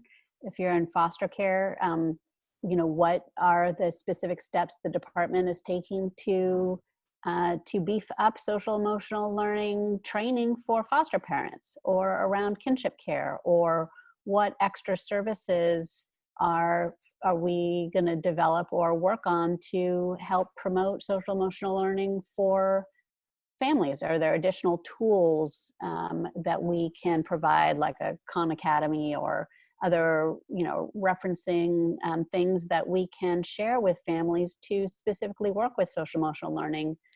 Do the foster families and kinship families know that social emotional learning is one of the areas that their kids might be the most have the most need on, and are we giving, you know, are we sharing that information?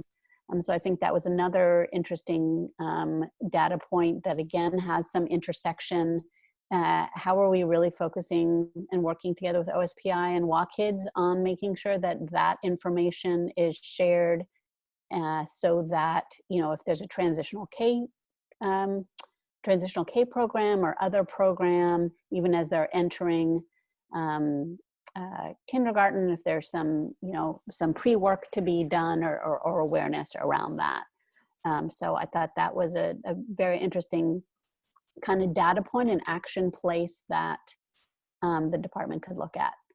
And additionally, because now, Krista, you've got me on a roll. And additionally, I think the questions from Lois around gender nonconforming, what can we do to start collecting data on that? We know that in foster care, kids, LGBTQ plus kids tend to be are highly represented in foster care, and especially in adolescent services. And so similarly on the foster care training or other things, what are we doing in that space? And what other data should we be collecting, that while we're not, are there places where it's important that we are collecting that data? And is that something that we should seek to change?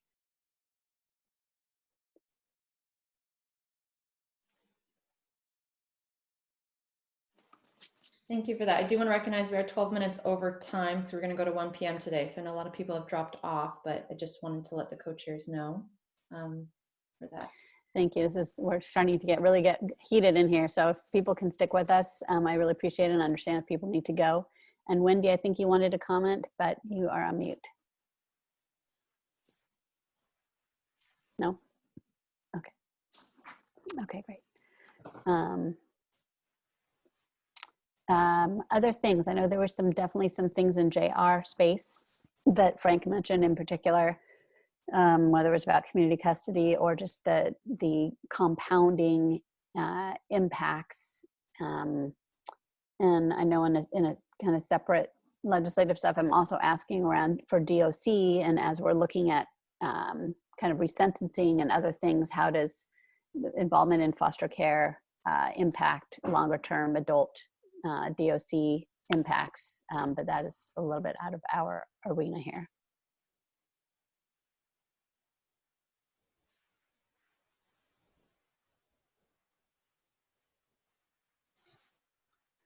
All right. Anything other specifics that that jumped out at people?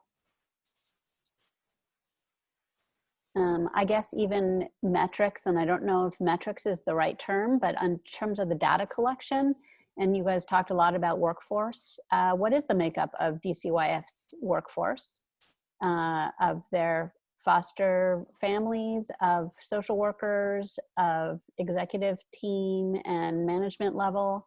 And is that something that you guys are tracking and that you can share with us over time? And is that something that we want to be, is that a metric we want to be looking at? Is that a useful metric?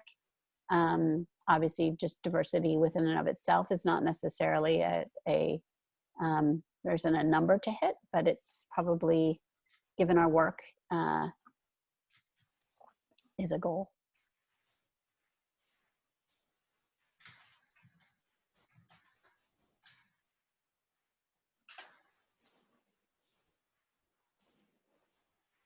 And then, since nobody else is saying anything, I'll just, one more thing just to follow up on Shoshana's comment, Shoshana Weinberg's public comment. I think we have done a lot of great work with childcare providers this year, making sure that the 7 years that they have experience and that they are aged in, or grandfathered in, if you will, to grandparented in, if they have 7 years of experience. And then there are some other kind of benchmarks. How can we utilize some systems like that that already exist on the space that Shoshana was talking about in other workforces? Are there things that we should be looking at that would ensure more equitable hiring and speeding up some processes for hiring, again, because we know background checks and all of that is very difficult. What other roles should we be looking at to try and mirror or complement different processes the department has to encourage and recognize disproportionality in the past, so that make sure that doesn't impact those who want to work in this space in the future?